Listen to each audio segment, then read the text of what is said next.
The Starlight Lounge presents An Evening with the Progressive Box. Old moon, yeah. That's Hugo, tickling the ivories. He just saved by bundling home and auto with Progressive. Gonna finally buy a ring for that gal of yours, Hugo? Send her my condolences. Hi-oh! This next one's for you two. There's a burglar in my heart. Thank you. Progressive Casualty Insurance Company and Affiliates. Discounts not available in all states or situations.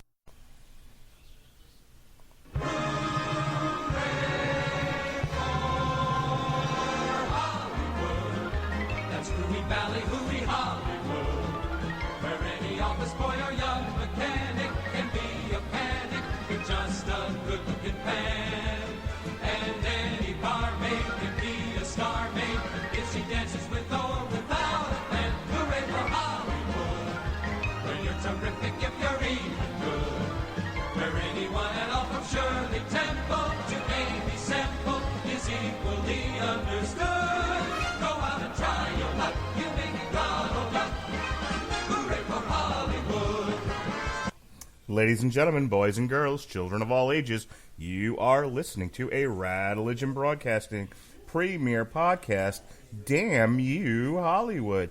And here's your host. He'll tell you why there are so many songs about rainbows. He's moving right along.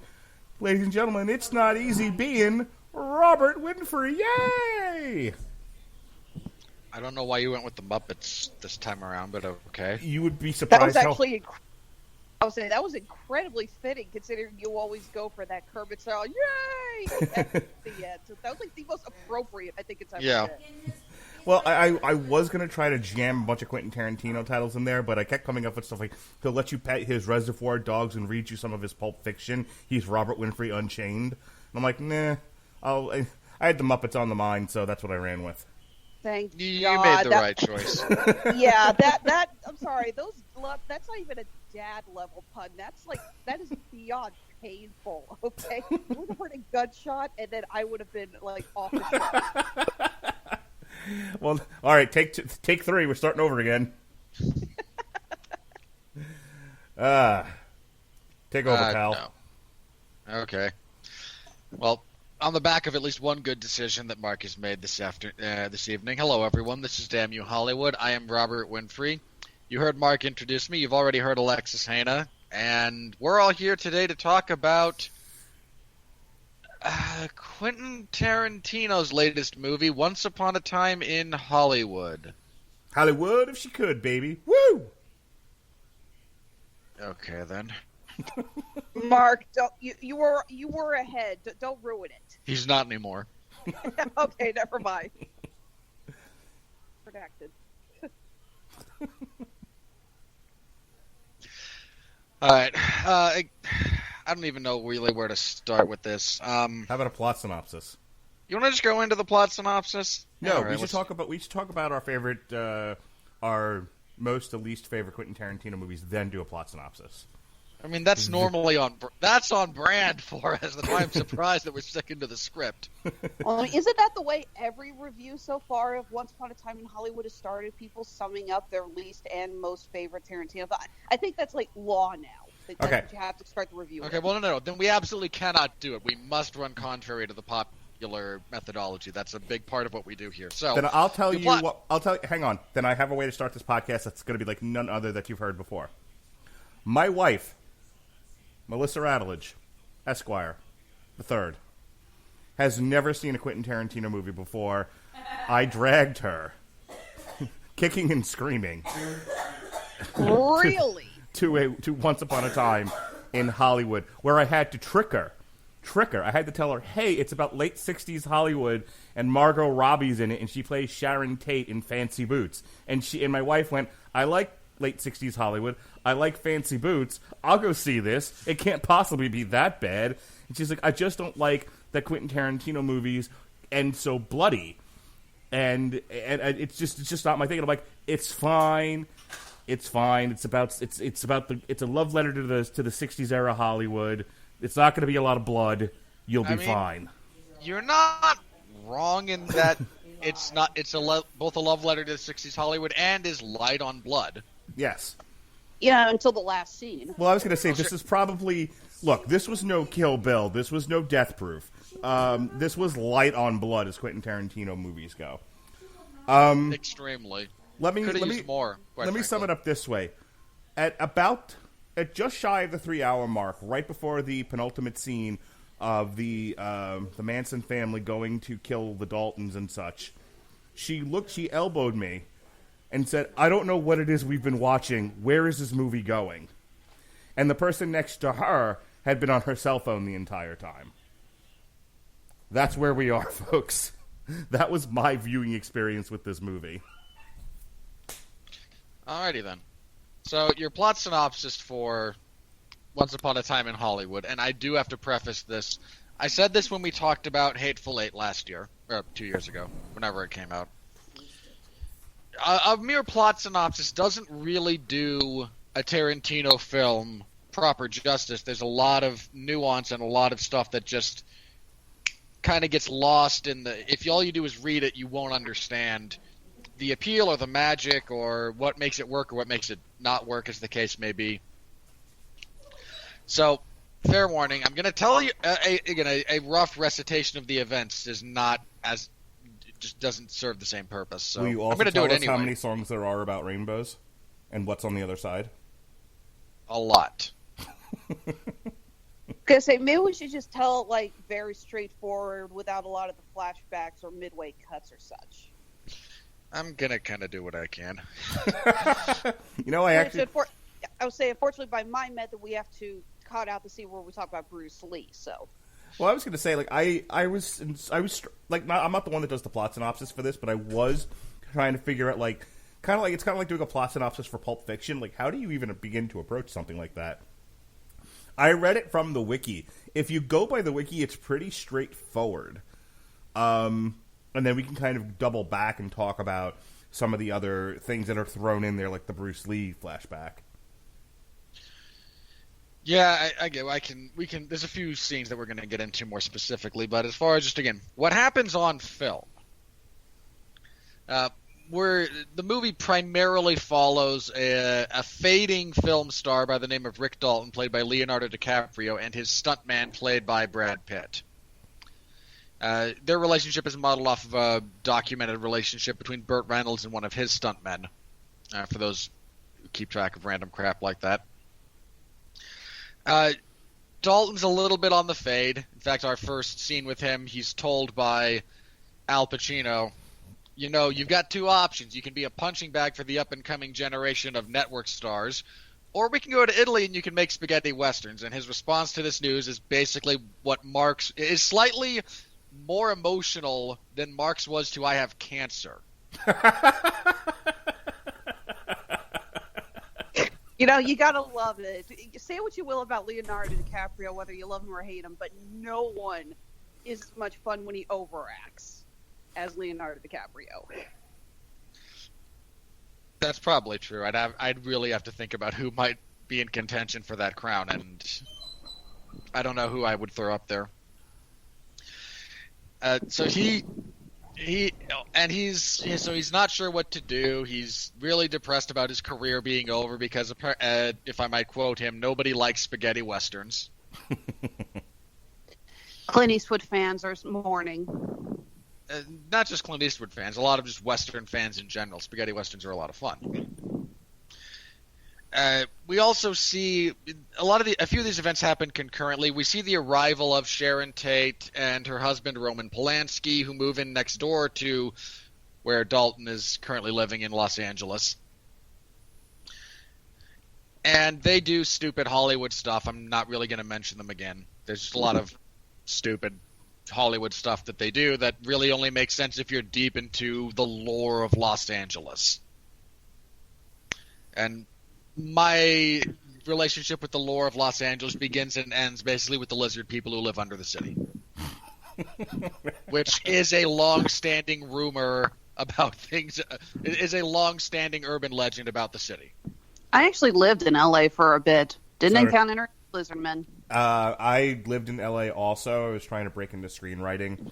And I did encounter lizard people. They were mostly prostitutes. And or Scientologists. or Yeah. producers. Yeah, no, serious story here, guys. The minute I got off the plane in LA, went to the hostel that I was staying at, which was right off of Hollywood Boulevard. I spent like 2 months living behind Grauman's Chinese Theater.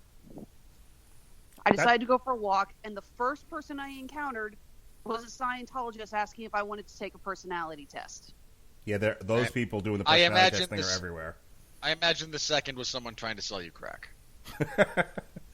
I'll tell you. Not quite.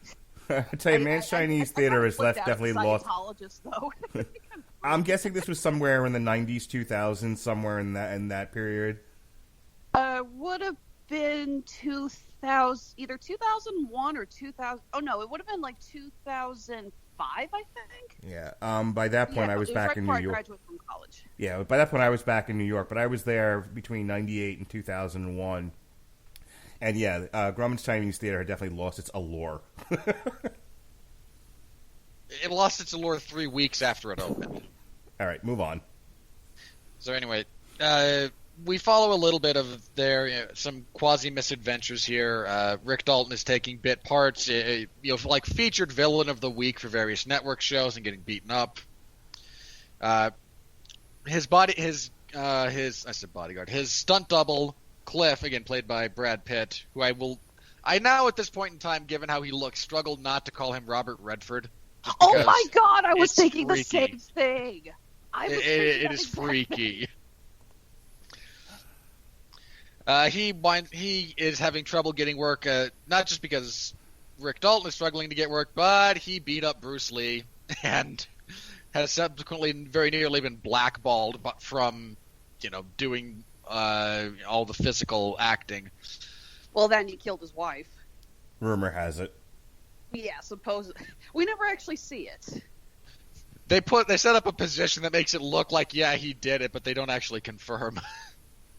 But that is the prevailing myth surrounding him, and further worsening his career is that he killed his wife. Yeah, that he killed his wife and got away with it.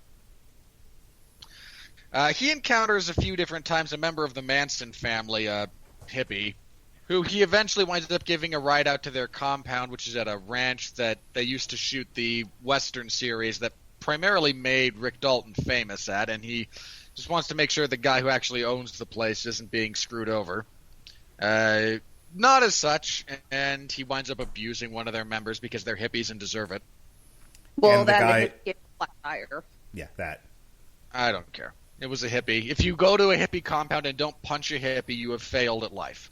I love your plot synopsises. Listen, I'm not going to give you a lot of details. I'm just going to shit on things I didn't like in the order that they happened.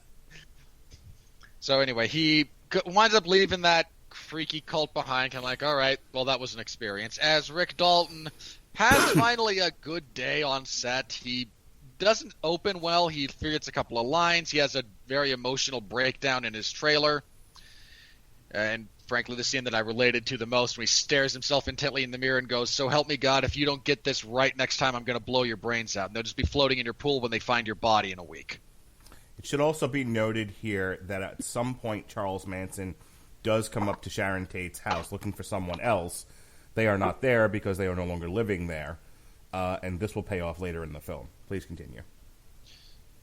Okay, yeah, they hire somebody to walk around as Charles Manson and give dialogue that's loosely audible over some distance. Yeah, we never actually see Manson that closely. He always is either off to the side or he's got his hair in his face. You don't get a really close look at him.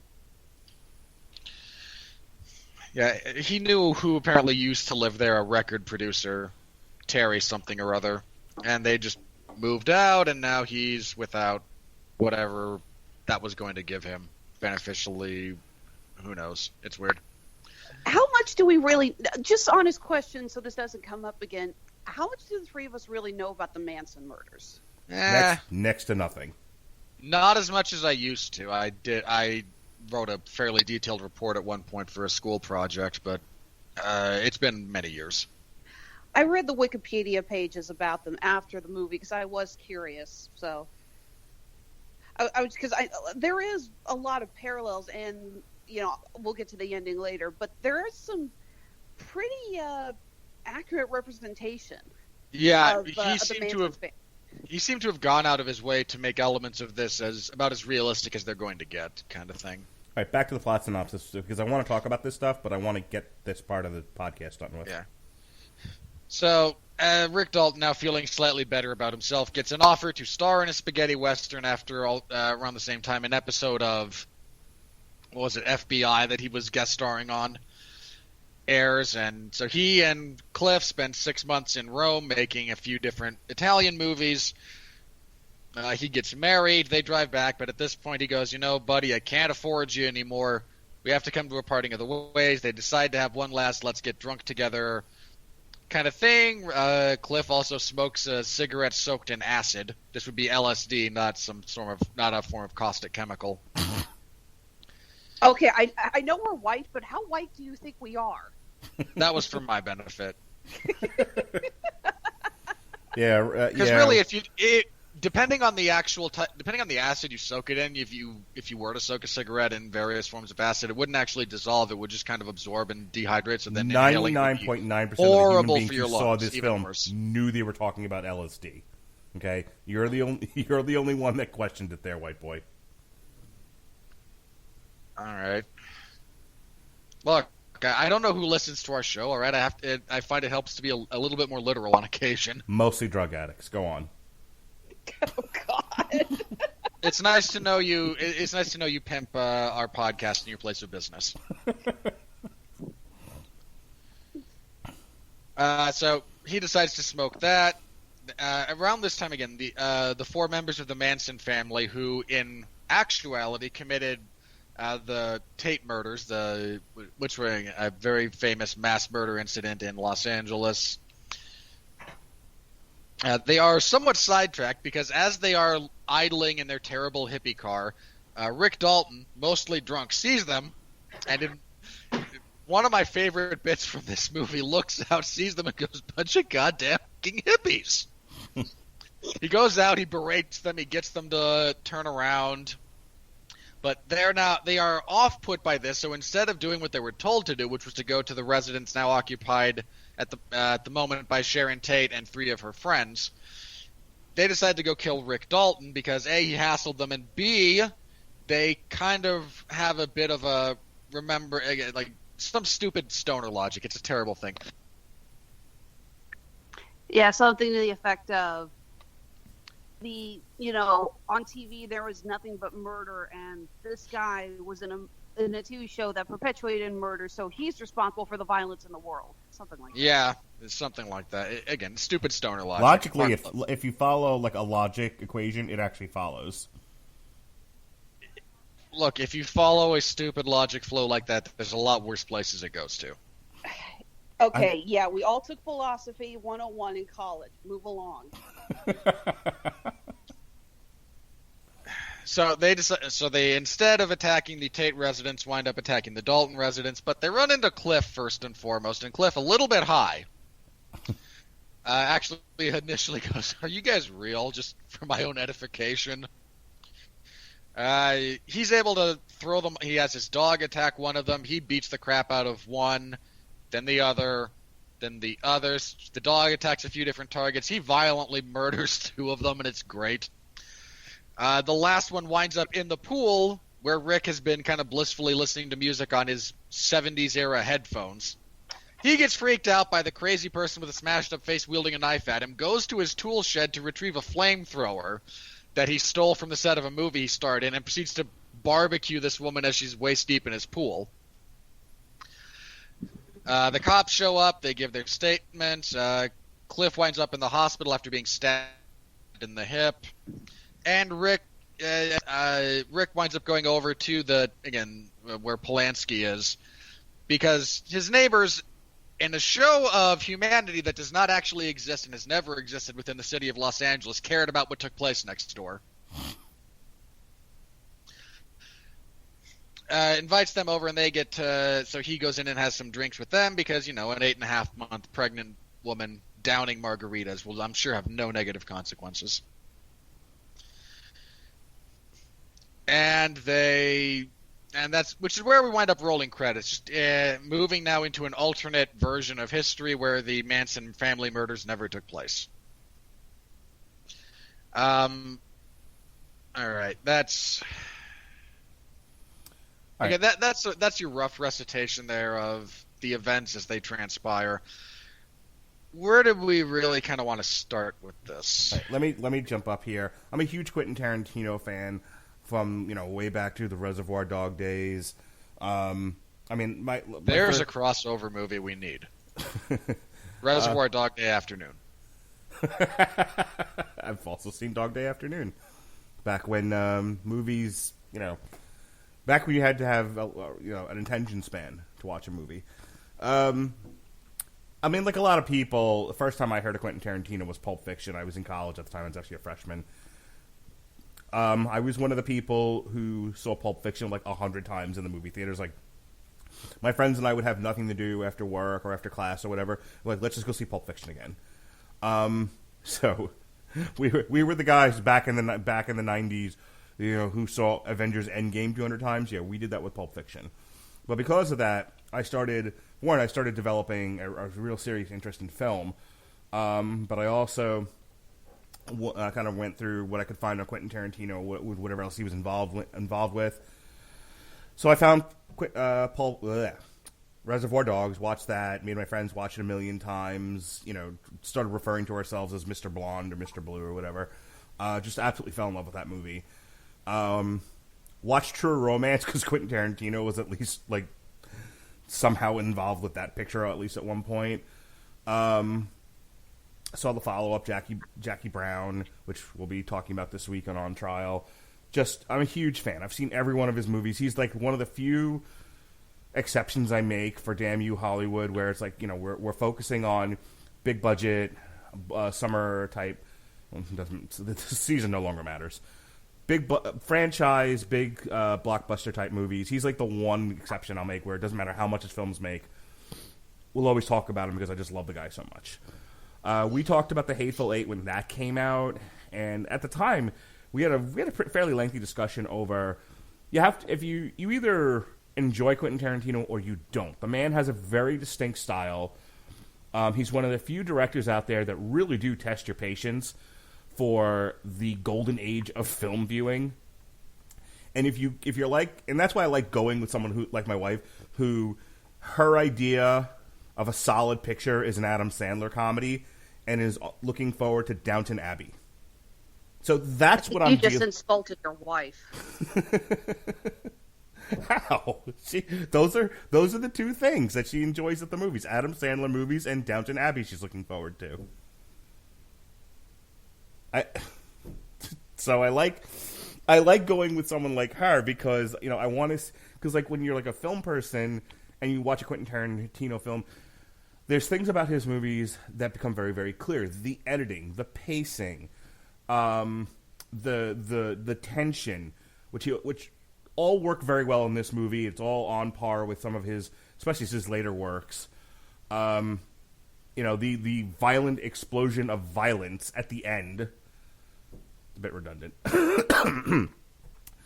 How does this work for somebody who isn't a Tarantino person, isn't really a film person, and doesn't really have the patience for this sort of thing? The answer is not well. As for what I thought of it, I enjoy love letters. I like a love letter to a genre, to a setting, to an era. I especially enjoy, personally, the golden age of Hollywood. Less so now than I did back in my 20s and early 30s. But that's what he was going for. I think I thought there'd be more Manson stuff in this, but there really is just the one scene of Brad Pitt walking onto Spawn Ranch and then the ending. So the other thing which I did not realize until the movie ended was this is in the what if style of Tarantino films. This is the same thing as like Inglourious Bastards. What if they killed Hitler? Well, what if the Manson murders didn't happen? Which, again, I didn't do a tremendous amount of research going into it, so I thought there'd be more Manson stuff, and I actually thought that this was going to show the Manson murders and not be a what-if scenario. But that doesn't mean the film is bad, nor that I didn't like it. Couldn't be further from the truth. Quentin Tarantino's movies are definitely held up by performances first. These things are presented almost like stage plays, and I would say he generally gets good, solid actors who give engaging performances. Pretty. I mean, he also has a group of actors that he's pretty used to working with. You know, Brad Pitt's been in previous ones. He's worked with Leonardo DiCaprio on like Django Unchained. So he initially wanted DiCaprio for Inglourious Bastards. I think the part of the original plan was for DiCaprio to play Hans Landa in that movie, which thankfully did not. I say thankfully didn't happen, not because DiCaprio's bad, but because Christoph Waltz is amazing. Yeah, there is no one else who could have done that role. No one. Agreed. Samuel L. Jackson's been in like almost all his films. Harvey Keitel's been in a bunch. Kurt Russell's been in several of them now. Yeah. He had a cameo from Zoe Bell, of course. He's one of the few directors in Hollywood who, I was reading actually about this in the Wikipedia for Once Upon a Time in Hollywood, where like he kind of comes with a list of demands, but they're so eager for his films, where even if they don't make shit tons of money, are huge award winners. They're prestige films, which is weird because they usually end in an orgy of violence, but that's okay. What did I like? What did I think of the film? I thought it was engaging. I enjoyed the setting. I thought the performances were solid and engaging. I love Quentin Tarantino's use of building tension. I kind of, when I was talking about this with my wife, I kind of compared it to like being in the wraps of a boa constrictor. You know, it's just, you know, it wraps and, you know, it constricts and then it lets go and it constricts again and lets go and then finally, boom, you're dead. There's just so much building of tension throughout this 3-hour picture that by the time you get to the end and everything's just getting murderized around you, it is a big giant release. I mean, there was laughter in the theater during that, which I think is to a degree what he's going for. You know, the violence is way over the top. I mean, it's not Kill Bill levels, but it's still, you know, a woman takes a can to the face. There's this stuff with the dog that just goes on forever, and being flame thrown in a pool is, I don't care what you say, it's hilarious to me. Yes, if you didn't laugh when Dalton comes out with the flamethrower that they talked about from the beginning, you have no soul. Right. So, I didn't laugh at that. I did laugh when he's talking with Jay Sebring after that, and he goes, and thank God I got a flamethrower in my tool shed. Like, you know what? Good on you, man. Yep. I now want one. So, I mean, was it my favorite Tarantino picture? No. I'd have to really give it some thought to see if it's in my top 5. I know Reservoir Dogs is probably still my number 1 favorite. Django Unchained, Inglourious Bastards, they're all up there for me. I think Jackie Brown's in there. But it's a solid outing from Quentin Tarantino, and as usual, I'm excited to see what genre he's going to deconstruct next. Alexis? I remember the first thing I thought when I walked out of that film and turned to my husband and I said, okay, can we go check that I make sure nobody reanimated Bruce Lee? Because, wow. This is the most accurate representation of Bruce Lee you're going to find on film. Not according to his daughter. Yeah. Oh, wow. His daughter is deeply invested in the financial viability of his hagiography. Who'd have thought? Well, it killed me because when I saw that, one of the things, that article that I sent about how his daughter was pissed off, one of the things that she pointed out, she said she didn't like people laughing at her father's portrayal. And when I saw the movie, people were laughing, but first of all, they were laughing at how every time Bruce Lee struck a pose, he went, "Hoo-ah!" And I'm like, okay, these people who are laughing have clearly never watched Bruce Lee movies because he always did that. Yeah, Right. That was a thing. Yeah. And I would admit I was laughing too, but I wasn't laughing at, oh, this is so stupid. I was laughing because I was blown away by the actor's performance. Even the look, I swear, if he didn't take the glasses off, you would swear it was just Bruce Lee. He looks so much like him. I thought it was great. And I understand why some people are saying they're not too crazy about this film. It does have a very different style of filming. It's a little bit more of a callback to Tarantino's way that he made Pulp Fiction, and not so much his most recent films, which have more of a, I would say, concurrent storyline. Yeah, So this is a little bit more. This is a bit more meandering. I would say, this is very close to the Hateful Eight in terms of meandering and not. I mean, it's the Hateful Eight had moments of action where the plot moved forward. This really doesn't. And I remember talking to my mom. The day after I saw the movie, I went to go see my folks, and my mom said they were going to go see it, and she asked if I liked it. And I was trying to explain to her the difference in this between Tarantino's past films. And she's like, "Okay, I don't care. Is it good or not?" I'm just like, Mom, you don't get to just say it's good with a Tarantino film. That's not really the way it works. This isn't, your average large-scale release when, oh, it's crap or, oh, it's good, matter. Because, sure, it's good. It's a Tarantino movie. They're all well-made, by and large, but that really doesn't convey kind of the actual relevant points about the movie. I know, and some people are not going to like that style of filmmaking. I know they're not. And that's what I was trying to get across to my mom. It's that it's a very distinct style of filmmaking. And if you don't like that style, you're not going to like this movie. That's not to say this movie is bad. Far from it. But I know some people just don't get that style. And there's nothing wrong with that. There's a little bit wrong with that. Especially if you can't actually acknowledge that that's your issue with it rather than some fault with the product. So let me ask you, Alexis, against, let's say, his last couple of films, Hateful Eight, Django Unchained, Inglourious Bastards, how did this measure up in terms of, I think the three things you can come to expect from a Tarantino film, where as long as these three pillars are intact and solid, you have a solid feature: performance, tension, setting. Oh, all three of those, he knocks them out of the park. You think it's better than the last couple?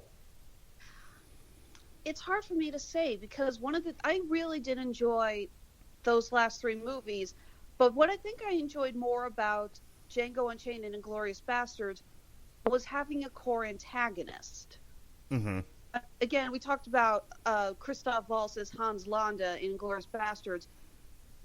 That performance will never be replicated. That was just one of the most amazing things I think anyone's ever seen in film, ever. Yeah.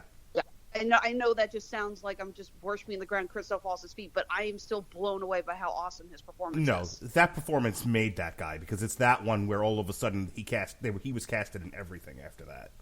Yes. The man is a brilliant actor. And again, even Django Unchained, we have Leonardo DiCaprio's Calvin Candy chewing the scenery like there is no tomorrow. In all the best ways. I know. That's what I said. It's that he is overacting so much, but no one is better at it. Yeah. It's like we want to see Leonardo DiCaprio go abso-fucking-lutely insane. And I would say the Hateful Eight was just loaded with antagonists. It's just everyone antagonizing everybody. I'll give you that. And you're right. I think this movie does, to a degree, suffer from there not being a central antagonist. There's stuff happening. There are hurdles that the individual actors are dealing with, but it's almost like a slice of life kind of a thing up until the very, very, very end of the movie. Mm-hmm. Which, does that work for you, or did you struggle with it? I did enjoy it. Again, I will still probably say that Inglourious Bastards is my all-time favorite Tarantino film. But there was nothing about this movie I disliked. I greatly enjoyed it. It's very similar to watching Pulp Fiction. Regardless of whether or not you really get into the story, you can't help but marvel at the craft and just the level of detail that goes into it.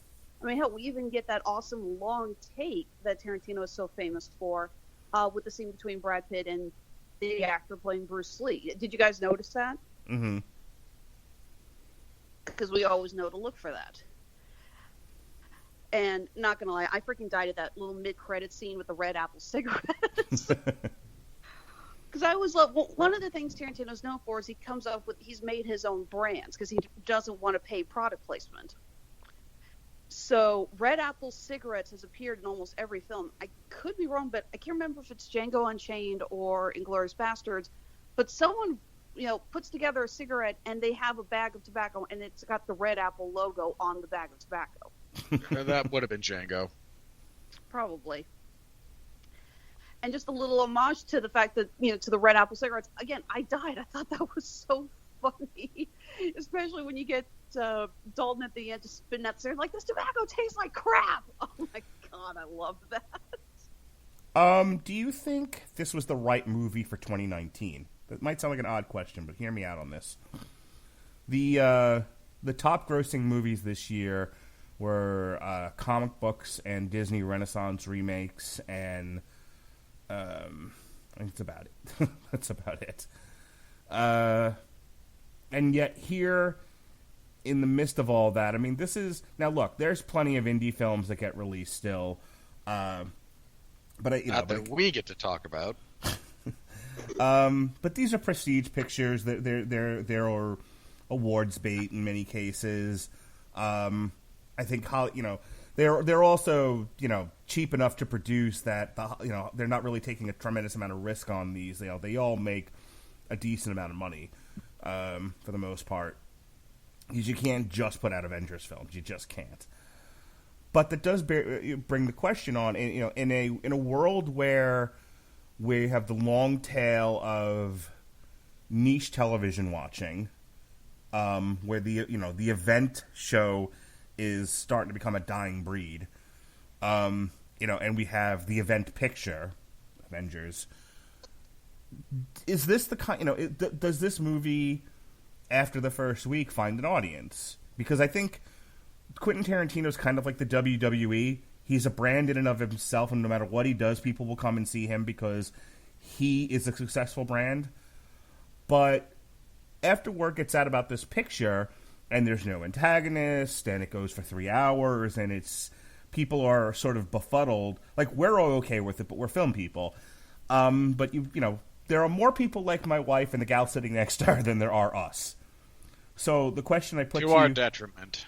So the question I put to you is this the right film to make in 2019, or was this a huge, probably going to end up being a disappointing risk? If it doesn't come out now, when's it going to come out? The trends that we see in the movies, they're going to change, but they're not going to die. I don't think that we are ever going to have a time period where a film like Tarantino's movies are going to be what's it. And I'm saying it with big air quotes. Right. It doesn't fit in with what's current, but Tarantino has never fit in with what's current. His movies have always stood out, and that's one of the things I love about him. You go to a Tarantino film, you're seeing a Tarantino film. We were just talking last week about the Lion King remake and how much control we felt that the studio held over Favreau's directing style. That is not something you get with Tarantino. It is his movie. It is his baby. He has complete creative control, and you know it. He's one of the few. He's one of the few that's kind of given a blank canvas and a check and going, give us back something we can at least minimally market. Yeah. He is one of the few directors that you walk out of the theater and you do not feel, well, that part was forced in by the studio, or, oh, that was created by a focus group. You don't get that. No, this isn't Studio Notes, the movie. Yeah. We've already seen that in the 5 sequels. Yeah, there's no ex-women moment. I told you that. I'm making that a thing. So, you talk about whether or not it really would work in this year with what else is coming out. it's not going to fit in with these movies. It's not going to fit in with the films of 2020, 2021, 22, 23. I don't know what those trends are going to be, but I know they're not going to be Tarantino style. So regardless of whether or not it fits in, I say release it. You know, it's never going to be an easy route for him, and I think that's one of the reasons we appreciate his film style so much. The comparison I made to my wife as we were driving home and she was still asking me, I don't understand what we just watched. I said it was the 3-hour version of Death Proof, and she went, okay, I've never seen that. I'm like, I know, but let me explain. If you've ever have you seen Death Proof? Death Proof at least has Kurt Russell's stuntman Mike going for it. My mom explained about how long Once Upon a Time in Hollywood was, and I just wrote back, okay, seriously, you have sat through a Tarantino film, right? He doesn't make short films. The shortest thing he ever made was his segment in 4 rooms. I was going to say Death Proof is about 90 minutes, isn't it? Because it was released with Planetary, it's kind of hard to say. Because those were meant to be, those films were meant to be released together. Right, but I mean, but I've never seen Planetary, you should. I say this unironically. That's a movie you would enjoy. It's really, really stupid. But I mean, when they were doing the Grindhouse thing, I was like, I'm just interested in the Quentin Tarantino side. I wasn't interested in the Robert Rodriguez side. So Death Proof. Well, don't forget, Death Proof was also released as its own DVD with additional scenes. Yes. So I think when I saw it, this is almost 2 hours. Holy shit. But that one builds and builds and builds and builds until the final car bit. And I was trying to explain it to her. I was like, if you really want to understand kind of his style and where this movie is coming from, it's that. It's, it's just this long, grinding, slow build to one thing. And you either like it or you don't. So I'm going to give you the last word here, Alexis, and then we'll move on to Robert and then the money. Trying to think what else I really want to talk about. Sorry, I just got off of one hell of a soapbox there.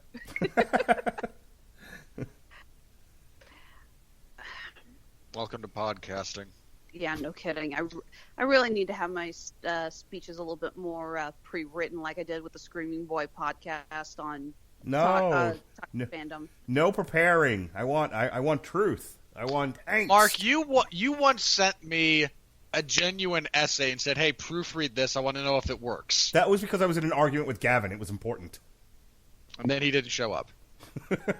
Well, what we wound up doing was 2 podcasts that had differing points of view more than anything else. Right.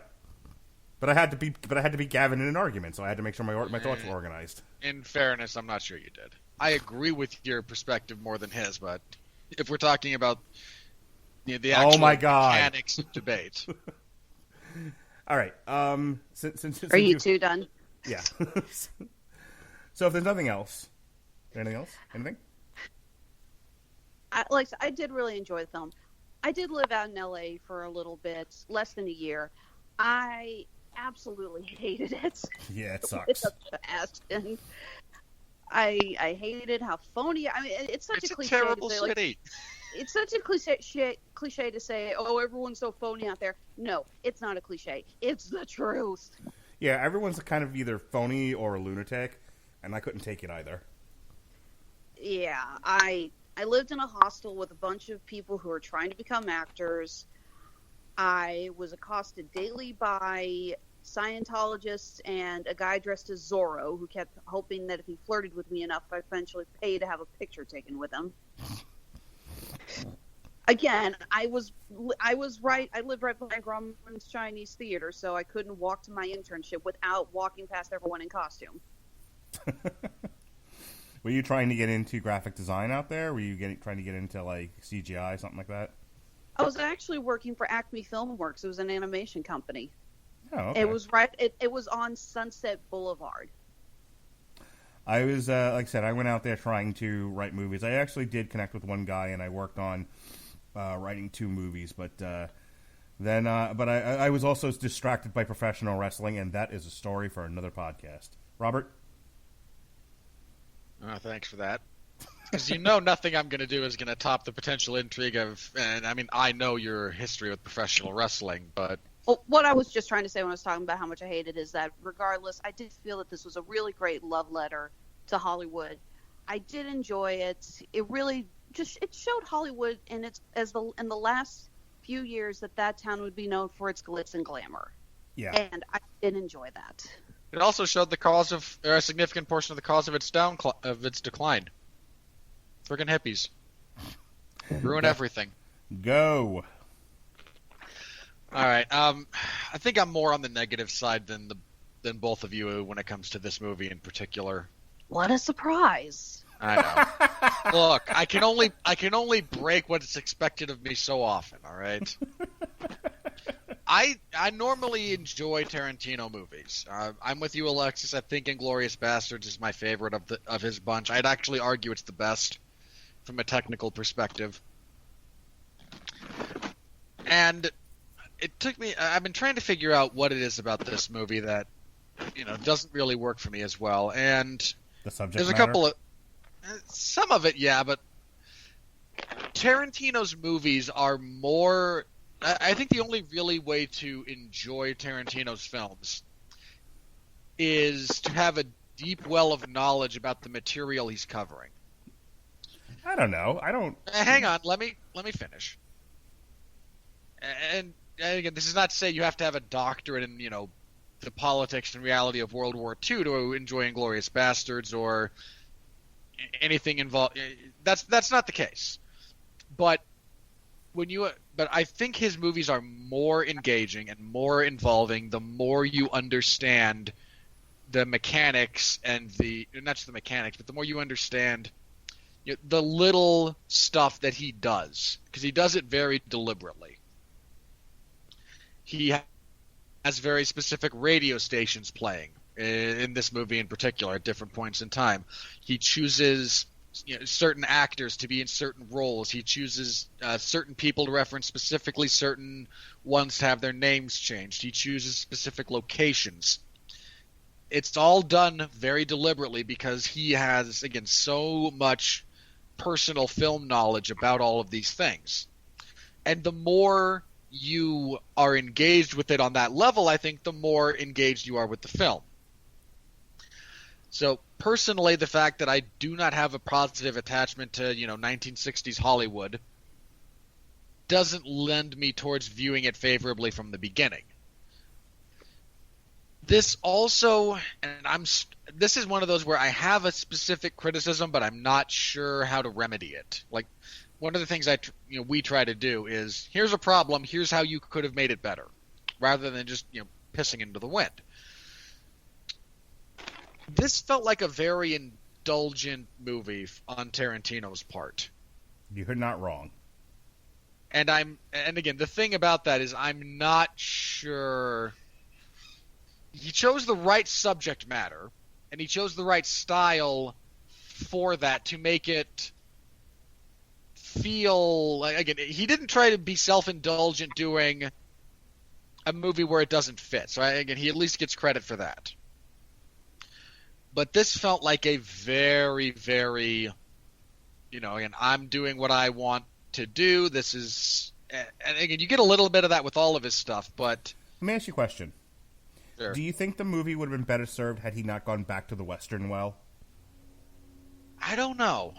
So, you know what I mean? Like, if I do. I know what you mean, and I'm not sure. Like, if Rick Dalton had, same character, but he's doing B-movie sci-fi. He's doing drive-in movies at this point in his career instead of, and I'm not sure where I am on the, in that part of Hollywood, what years those became a thing. But I mean, if the movie, the movie that he's on set for, like, it's all the same stuff. He has the breakdown and everything. But if the setting changes from he's doing a Western to he's doing B sci-fi or Flash Gordon style stuff. They should have had a scene where he turned down the script for Flash Gordon because it was so bad even he couldn't do it. Shut up. Okay, I'm not gonna lie. I actually purposely said Flash Gordon because I wanted a reaction. Look at you stepping in as the setter in this volleyball team. But you see what I mean? Like I feel that's part of it, is that a lot of people might just be a little exhausted by now the third movie in a row where he goes to the Western well, even in a Hollywood setting. Like, try it maybe a different color paint here. I don't think it would have hurt for that to be some kind of alteration. I also don't think that there's two things about that. One is, if they're setting Rick Dalton as a character who was, on a television show in the 50s that was successful, your options there as far as reality concerns goes are limited to, I Love Lucy or some other, or, something like that, or a Western. That's kind of what was on TV. Yeah, I'm fine with Bounty Law. What I'm saying is, when we see him now, what he's doing, and then the long set piece of him being in this other thing, I think it's called Lancer. Yeah. Maybe Lancer needed to not be a Western. Nice little last bit with Luke Perry. I think you could have kept all the same beats and the same actors. You're just changing the material they're working with. I can see the point there. I don't know. I suppose the reason I don't think that would be, and again, it might have helped. I'm also not sure how the degree to which it would have helped, because that whole sequence is, unless we're talking purely visual aesthetics, it's about what Rick Dalton is going through. The fact that he's on set for a Western is utterly immaterial. Right, but I get flashbacks are Bounty Law. The set he's on is a Western. Where Brad Pitt goes and spends time with the Manson family, which you can't change, is an old Western ranch. The only times you get a real sharp change of scenery is when you're in Dalton's home. Or actually, downtown Los Angeles. Or you're in downtown Los Angeles, which reminds me... I was going to say, we need to talk about Sharon Tate for just a minute here, but I'll let you continue. But what I'm saying is, I think that... And I wanted to get your opinion on this, because you started to go into it, and I was like, well, let's make this a little bit more sharp and more directed. I feel like you're getting the same aesthetic we've already seen out of Tarantino, when there were opportunities to do it a little bit differently, so at least you're getting a different color palette. I imagine it wouldn't have hurt at all for him to have gone in a little bit different direction with that. And the degree to which it would have helped or would have hurt, we'll never know. But I think it was an option that maybe could have been explored, for sure. Although I enjoyed it enough. You're absolutely right, Mark, that it is now officially his third film dealing with Westerns. But it's done well enough. I honestly didn't mind. And I'm going to add Timothy Olyphant, who plays Dalton's co-star on Lancer. I want to see him in a legit Western. Look, Timothy Olyphant just needs more work generally. Well, what else didn't you like?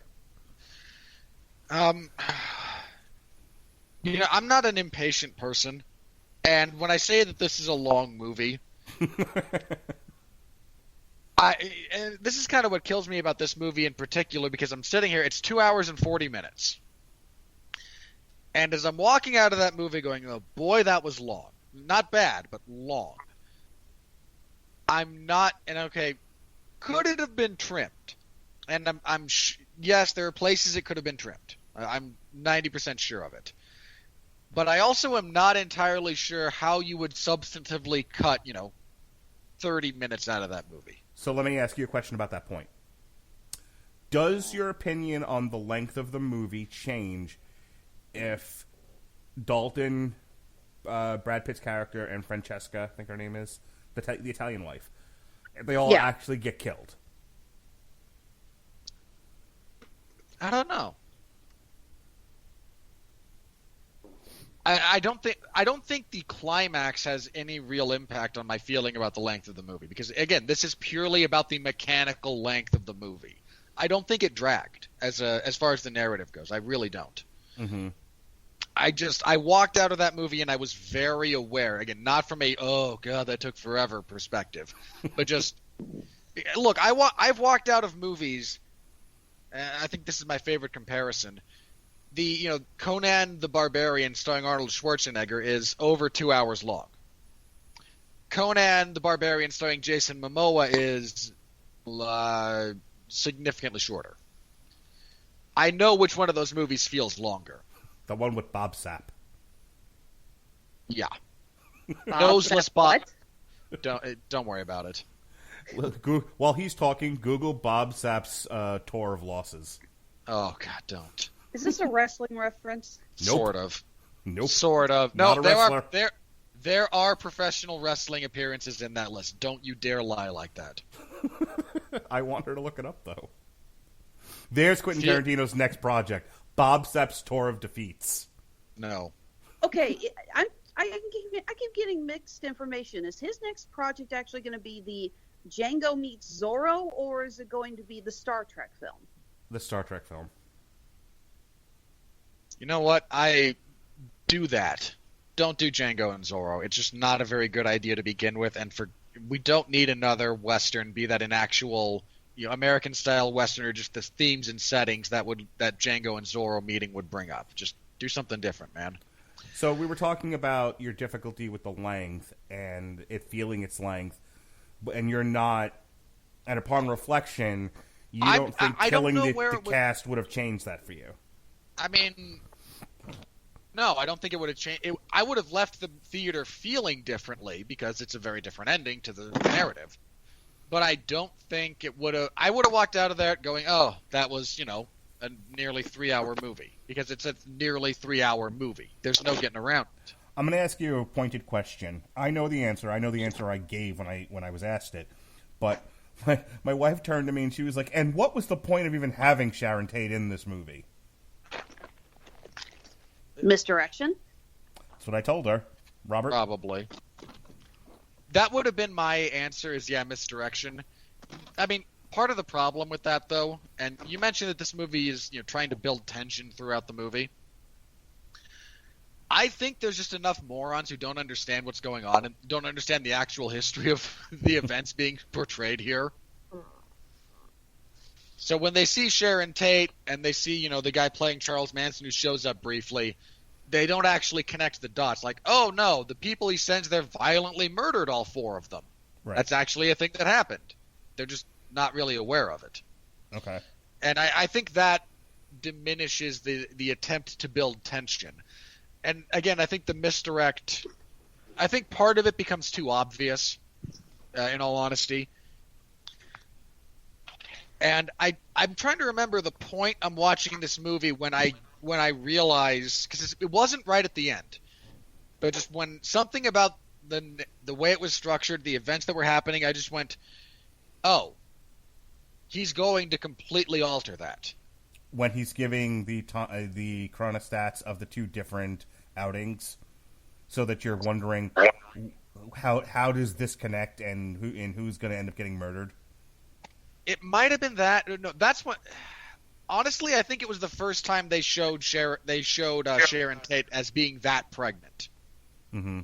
Like, okay, I know this is Tarantino, and I know this is not a director who has, I hate to say a lot of qualms necessarily, but he has, if his vision is something very particular, he has no qualms about sticking to it.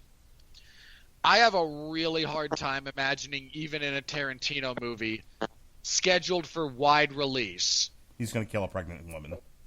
He's going to show a pregnant woman stabbed 14 times. Right. As she's begging to be alive long enough to actually give birth to her child. Like, I don't think that's something that's going to happen. Right. Well, there's also the fact that, if I remember correctly, there were more people at the Tate household who were killed. It wasn't just those 4. I think it was just those 4. I think what happened... I thought it was a few more. Well, there was another mass murder a little bit later, perpetrated by the Manson family. Is kind of what happened. Actually, interesting fact. Did you know Quincy Jones was originally going to head over to the house that night? He'd been invited to that party. He decided not to go at the last minute. And Buddy Holly flipped a coin for his seat on the infamous Flight of Death with the Big Bopper. Life's funny, man. La Bamba's such a good... Seth MacFarlane was supposed to be on one of the flights on 9/11.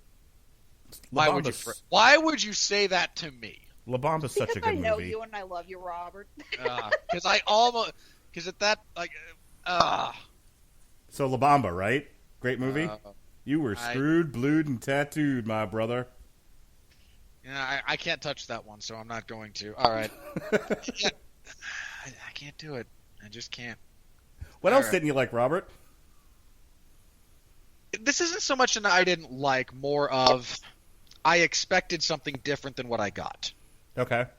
I expected to see more of the relationship between Rick Dalton and Cliff Booth.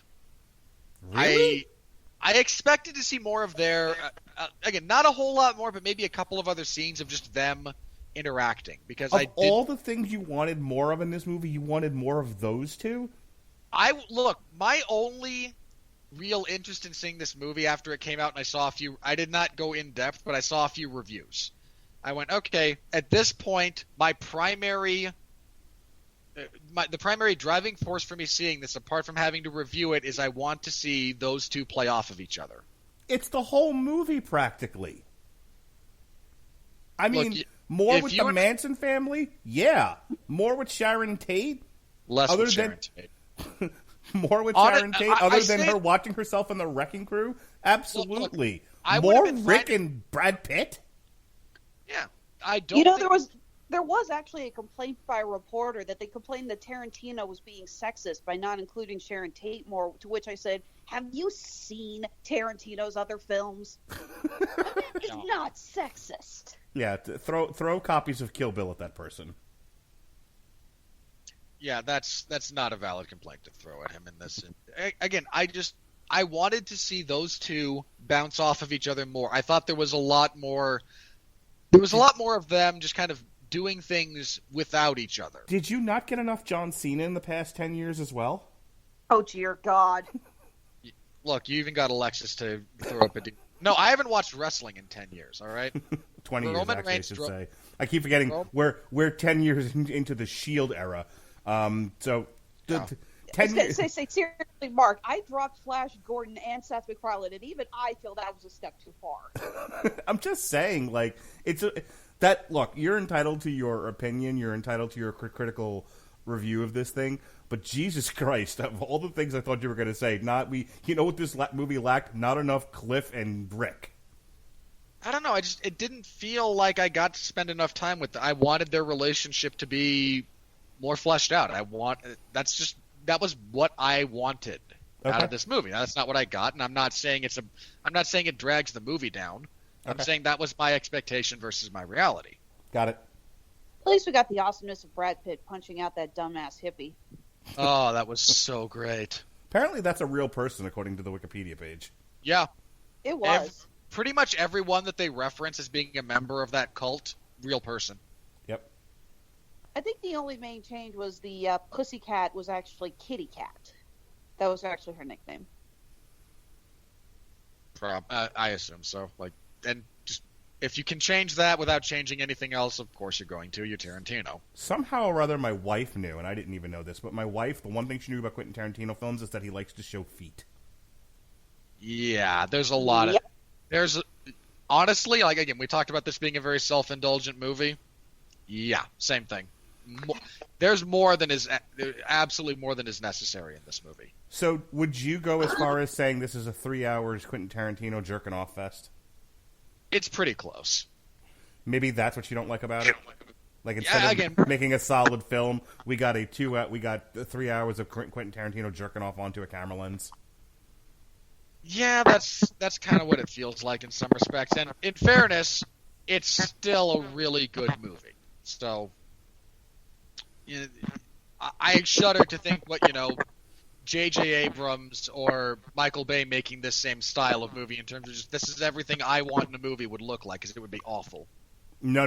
Michael Bay doing everything he wants to do in a movie unrestricted and with no notes would be the greatest movie ever captured on film.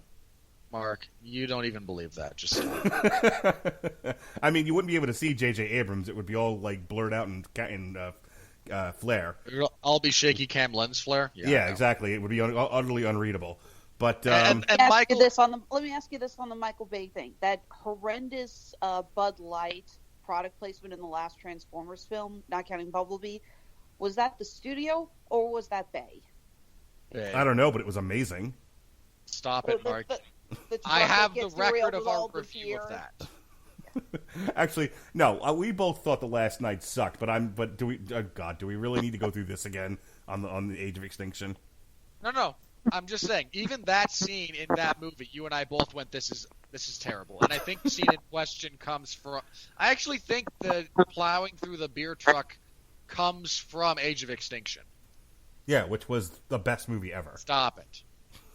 Anything else? Anything else, sir? You mentioned, I think, again, the three kind of pillars of a Tarantino film.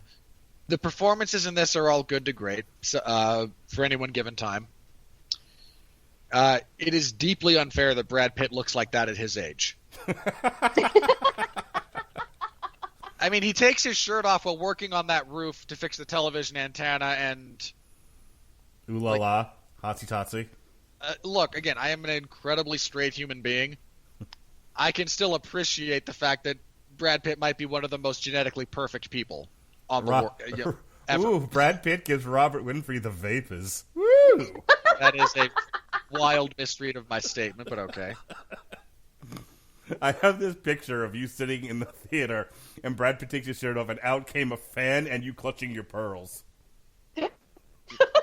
Yeah, look, the pictures you have in your head are of zero interest to me. Series, you weren't kidding though, Robert. He really is turning into freaking Robert Redford. There's at least two scenes in Moneyball when he's just sitting behind the desk that if you just glance at them out of the corner of your eye, you'll think it's Robert Redford from the 80s. It's Weren't freaky. they in a movie together? Yes, Spy Games. Right. All right, anything else? If not, we're moving on to the money.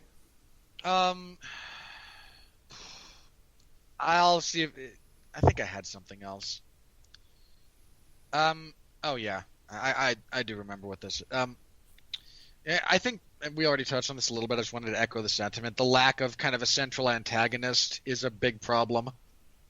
Even if you wanted to do it disjointed, and because I think it would have worked if you just had a couple of scenes that were just the Manson family. Agreed. Just again, I mean, you went through the effort to hire someone to play Charles Manson, to put him in your promotional materials. Give us a couple of that scenes. actually wasn't in the movie. But that's the thing. The movie's about Rick and Cliff, and it's a love letter to the '60s set against the backdrop of the Manson murders. That was my interpretation of what I saw after the fact. It was not what I was sold going in, though, and I think that was my only real problem with it. But I don't want to be one of those people going, I saw a different movie than what I was sold, so it's bad, because I want to hit those people in the dick. Yeah, no, again, it's different than what I expected. That doesn't mean it's bad. It's including the women, by the way. I want to hit them in the dick, too. Just want to be clear about that. I don't want to be sexist. Well, apparently Eddie objects. Or he agrees. We're not quite sure. I haven't figured it out yet. Anything else? You just wanted to be included. Sure. No, I think we can move on from that. If something else strikes my mind that I really wanted to talk about, I'll circle back to it later. You should have gone with your first impulse and said fancy. And with that, here comes the money. Here comes the money. Here we go. Money talk. Here comes the money. Money, money, money. Dollar, dollar. Dollar, dollar. I know we talked about my intro was, was better than what I would have done if I had started to force Tarantino references into it. But it wasn't as, I don't know if you noticed this, it was a little more downplayed than normal because my father-in-law, my mother-in-law, and my wife were all in the room. They normally, by 9 o'clock, they're all like running away from me so I can do my podcast because they're all afraid I'm going to just scream fuck as really loud as I possibly can. That was last Thursday, by the way. And my father-in-law has also heard a couple of my Metal Hammer of Doom intros where, hey, Alexis, I'm a little off the cuff and a little off the beaten path. And he was like, yeah, I could never listen to any of your podcasts. And I'm like, they're not meant for you, 60-year-old man. In any case, they were still in the room, and because I didn't really, tonight was not a night I really wanted to go out of my way to offend the people I'm living with. I tried to keep that in the box as I could, so it was a little less Kermit the Frog than I normally am. Just thought you should know that, in case you were disappointed.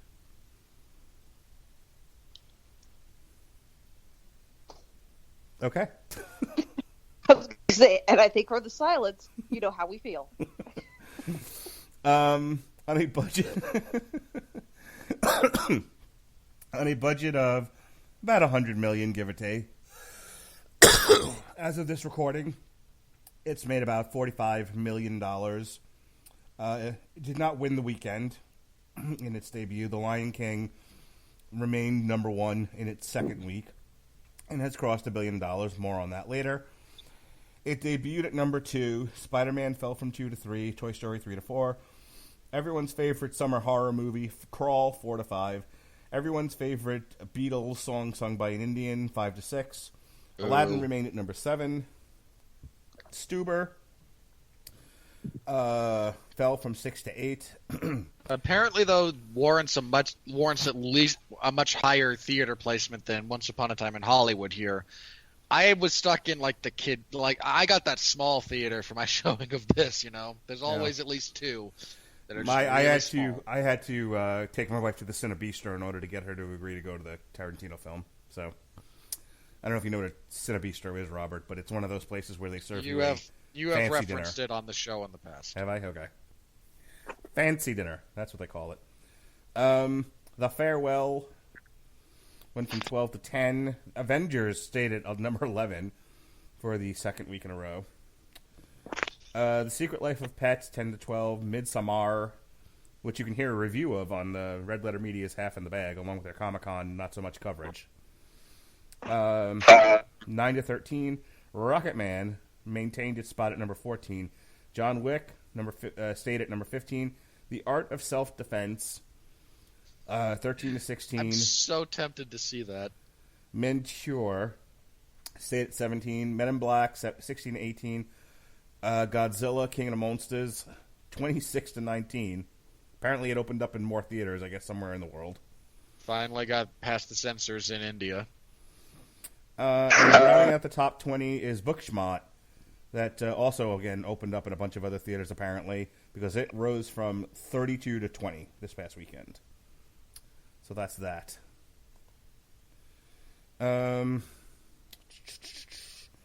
Where we are for the year. Worldwide. Disney owns your life, as per usual. Avengers, Captain Marvel, Spider-Man, which, depending on how you look at it, is either a Sony or a Disney film. I'm counting it for Disney film. Sony gets nothing. Disney. Yeah, I'm counting it for Disney since they actually made the damn film, and I'm not sure how much of the proceeds they get. But for our purposes, Spider-Man number 3, which has made over $1 billion. Aladdin cracked the $1 billion mark. I told you so. Box Office Mojo has The Lion King at 999, but I've seen reports that it's not past $1 billion, so let's just say it's past $1 billion. The headlines all over Variety and Deadline were it's the fourth Disney movie this year to pass $1 billion, so they're not counting Spider-Man. Toy Story is awfully close. They're at $920 million. And then rounding out the top 10 are The Wandering Earth, How to Train Your Dragon, Pokemon, and Alita. Wow. The summer of Disney, folks. And for those of you keeping track, Dark Phoenix has made $252 million on a substantially more higher budget. Fox, we knew you well. As to how this is going to fare going forward, I think it's going to have a steep drop. I'll be curious.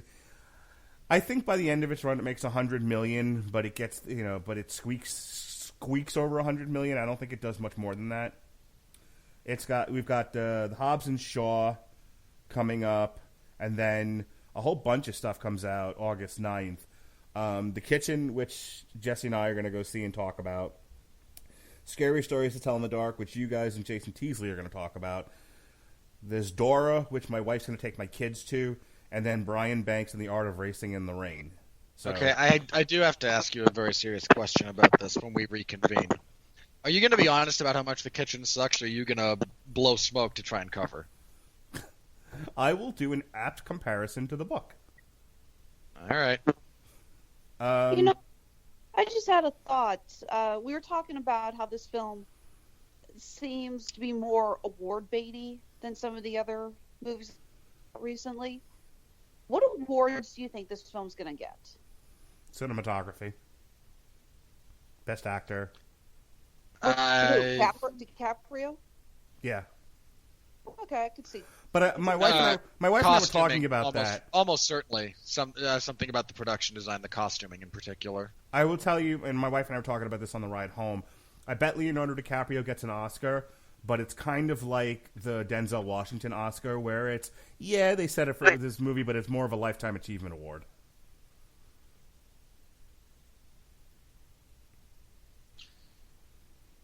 Sure.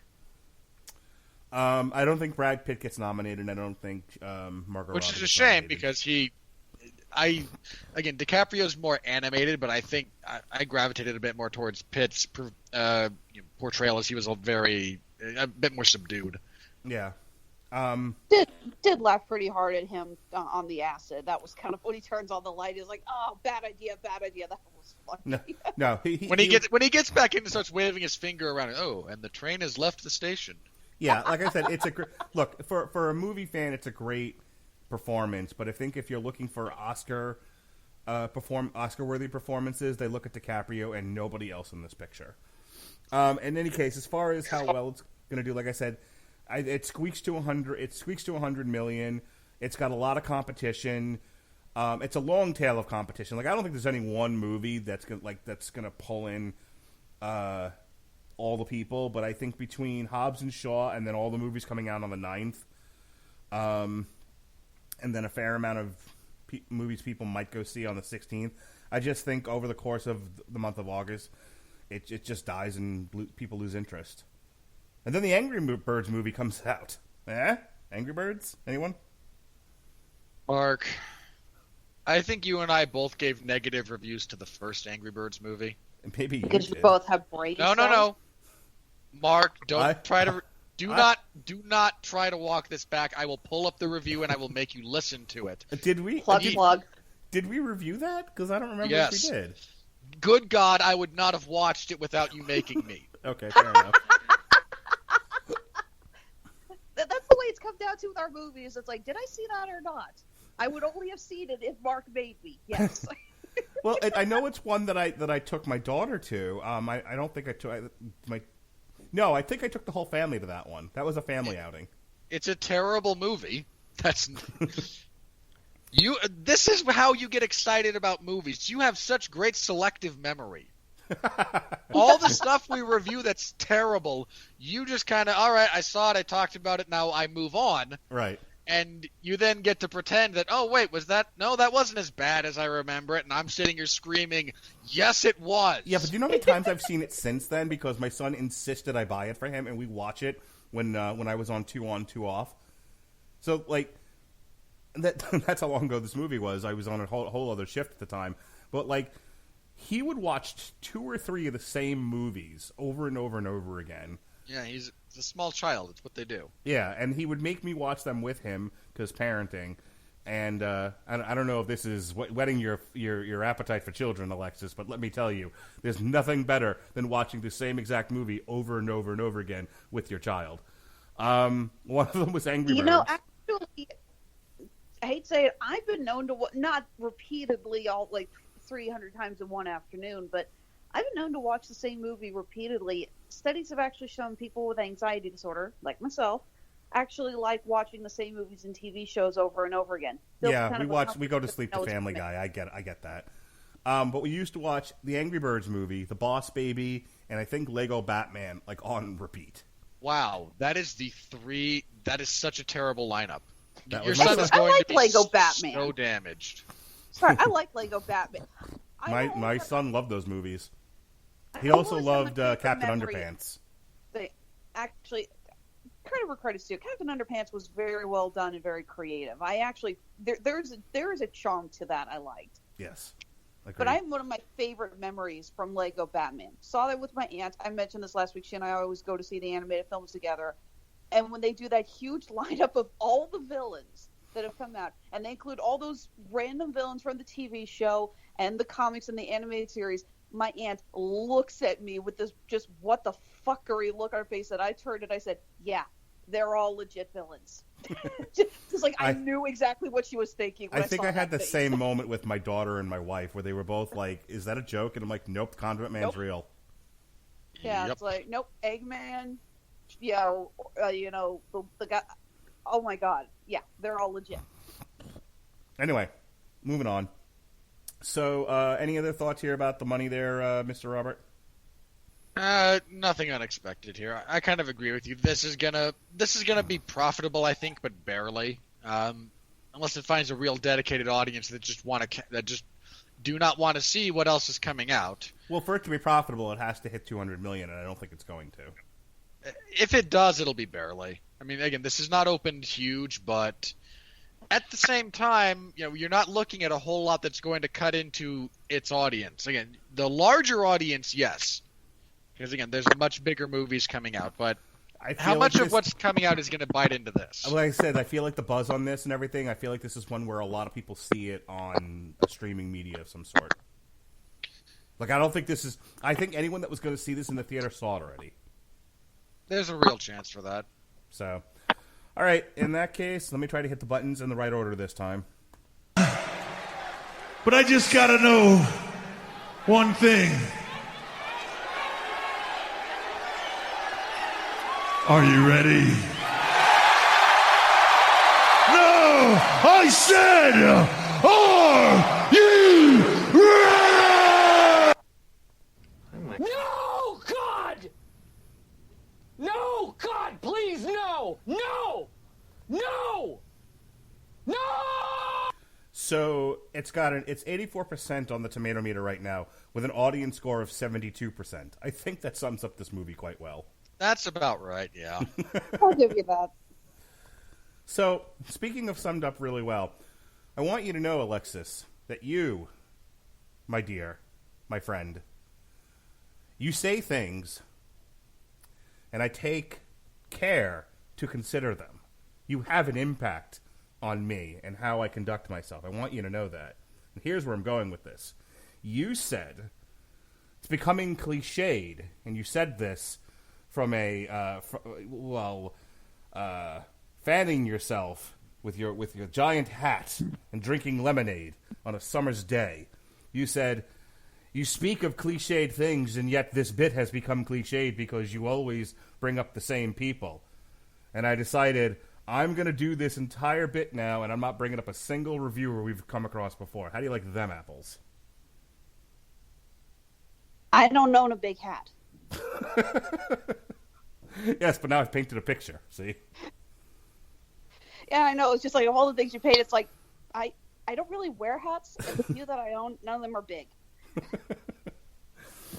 Matthew Rosa of Salon.com, top critic. It feels like Tarantino is so wrapped up in indulging his own filmmaking style that he loses sight of what made his best movies work. I think that's kind of that was kind of my big complaint about this movie, too. Yeah, I was going to say, it's like, did we go over this? Rex Reed of The Observer, top critic. God, he's still alive? Really? It's normally my line. Frankly, my darling, I find the entire experience baffling, and any attempt to laugh off the Manson murders as sitcom fodder embarrassing. Okay, They hold weren't on. They weren't laughing them off. Yeah, I mean this in all sincerity, senior moron. Who's laughing off the Manson murders? I think he's referring to the tongue-in-cheek way the murder in defense was handled on the Dalton attack. I mean, one girl gets taken out with a can to the face. Come on. Dude, have you ever seen what the type of velocity you can get on a can of dog food I'm like not that if you actually throw it? that a tight spiral can to the face wouldn't do damage. I'm saying that in defense of his position, the way that Tarantino's general over the top violence style lends itself to laughter, and I think that's what he's pointing to. Okay, if you're pointing to just the fact that a significant portion of the human population has a nervous laughter response to stimuli they're uncomfortable with, I can't help you about the psychology of humanity. Okay. Did he also get upset with Inglourious Bastards that we were making fun of the death of Hitler? I could not tell you. Lindsay Zoldads. Lindsay Zolads. The Ringer. You can't tell the story of the Manson murders without at least gesturing towards Polanski. But he's presented with an unexamined lightness that feels indicative of the movie's general tendency to skirt tougher questions about violence against women. Oh, you're the person that changed the sign that said "Once upon a time in Pettiwood." Look, I will say this in brief fairness. It's a relevant point to loosely bring up, and if this movie had given any more time to Roman Polanski as a character, not touching on some of the terrible things that sick, depraved sack of crap has done, would have been a massive disservice. Wasn't what the movie was about. Hold on. Him existing as a peripheral character to another somewhat peripheral character in Sharon Tate. If you go out of your way to talk about it at that point, you're just shoehorning it in to shoehorn it in. Correct. And it would serve no purpose other than to make you feel better about bashing on Polanski. And don't get me wrong, again, giant sack of crap who should be killed. Look, if you want to make a movie, showing all the terribleness that is Polanski, then going to Europe and bringing him back in a sack, I'm all for it. But that wasn't what this movie was. And it would have been highly distracting. The fact is, Polanski has done horrible things, but are we really going to hold that over the story of Sharon Tate? I wouldn't, and I don't. And frankly, expecting you to is your own fixation on this. It's not healthy. Well, that was my larger point. Alex Leininger of Pop Matters. See what happens when I don't read the normal people? Not only is this one of Tarantino's least risky films, it's also one of his most forgettable. I'm not sure how you would qualify this as least risky given the current climate of cinema. This is a movie that does take a profound risk. I mean, again, Reservoir Dogs, in terms of some of the violence it portrayed and its low budget. Pulp Fiction, for its narrative style, sure, massive risks and massive leaps in filmmaking. This is more of a contextual risk, in that does the 2019 movie-going audience have the patience and wherewithal to enjoy this movie? I'll go ahead and call it least risky on the grounds that, there's probably the least amount of blood we have seen in any of his recent films, and no one says the N-word. Well, in all fairness, if you're going to set a movie in the antebellum South and none of the white people say the N-word, you're sanitizing it for contemporary society rather than trying to accurately represent it. I struggle remembering the word antebellum. Like, I want to use it a lot when talking about that subject, and I can never remember the word, and it drives me crazy. I'm going to get a tattoo to my arm just for that reason. Like you might do. Look, I'm not arguing against the use of the N-word in Django Unchained, okay? But I am pointing out that there were a lot of people who threw bitch fits over how much they used that word in that movie. And I did walk out saying, they didn't say it this time. Yeah, I have to admit, as I was walking through the parking lot back to the car, in the back of my head, I'm like, he didn't use the N-word once in that movie. Was he sick? Ryan Syrek, the reader of Omaha, Nebraska. Wait, were there any black actors in this movie? I don't think so. Possibly no. For the second straight time, Quentin Tarantino has made a mean, ugly movie that revels in the grotesque mutilation of a woman at the hands of a man. Oh, shut up.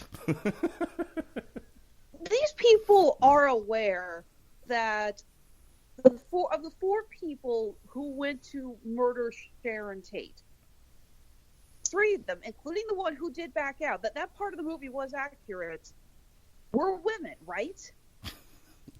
Surely not. No, because then they'd actually have to read something and do research into elements of their material and they can't just posture online.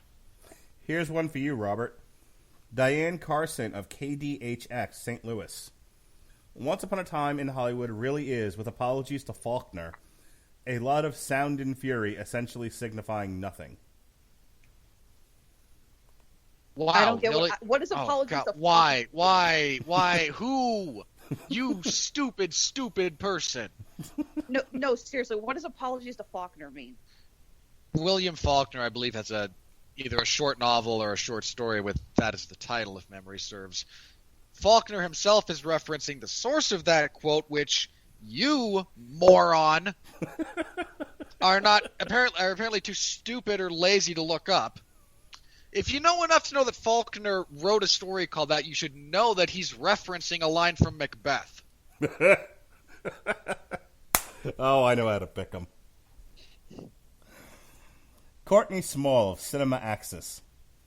Unlike Tarantino's previous work, the film's entertaining fragments do not smoothly blend into a cohesive whole. There might be some truth to that. Not really. There's plenty wrong that we talked about. It not being cohesive wasn't one of them. Well, it's pretty straightforward. Hold on. The point being made here was not that the narrative is not cohesive, but that the entertainment value is not. It is not a consistently entertaining or engaging movie. Well, that's very subjective. Yes, it is, but I also think there might be a bit of a point to that. The parts of the movie that really do engage you are a bit few and far between. There were three people sitting next to each other watching this. One was very engaged, one didn't know what she was watching, and the other was on her phone. Okay, so I suppose the bigger question there then becomes, are you trying to make a generalized point, or are you making an appeal to the audience, in which case they actually supports her claim, not yours? Fair enough. Jason Escamilla of Eskimo TV. I don't know what that is. Underwhelmingly episodic, resulting in a compilation of scenes that, despite having some good moments, lack a fully developed, captivating story that pays off.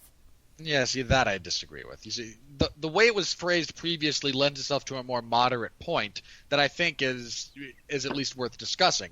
This is not. This is, I didn't get what I wanted. Wah. Speaking of which, Avi Offer of New York City Movie Guru. Okay. First of all, I gotta reveal his score to you. Okay? All so right. Just looking at the ones underneath it, 4 out of 5, 4 out of 4, 3.5 out of 4. His 3.7822391 out of 10. Wow, there's a level of pretentious I don't think has been sunk to yet. Shallow, meandering, and tedious, with only sporadic jolts of guilty pleasure, fun, and wit. Star power and charisma are not enough to keep the film afloat. Did its editor fall asleep in the editing room? No, and that's a stupid question. That's a stupid statement to make, considering the kind of editing used in this film. Yeah, this is not a movie where you complain about the editing, unless you're complaining about the overall length. That's really not a valid complaint here. Tarantino's always been well known for his editing. Yeah, like, you're an idiot. Moreover, I will give you meandering. I think that's a fair way to describe parts of this movie. That's not the same as boring or uninteresting. Ray Green of Synagogues.com. Oh dear God, another 3-hour-long Quentin Tarantino movie is upon us. A film simultaneously so languid and so filled to bursting with Tarantino's tics, mannerisms, and periodic greatness, it's both a chore and a delight to witness. Did somebody seriously just use the word languid in a review? Yep. Yes.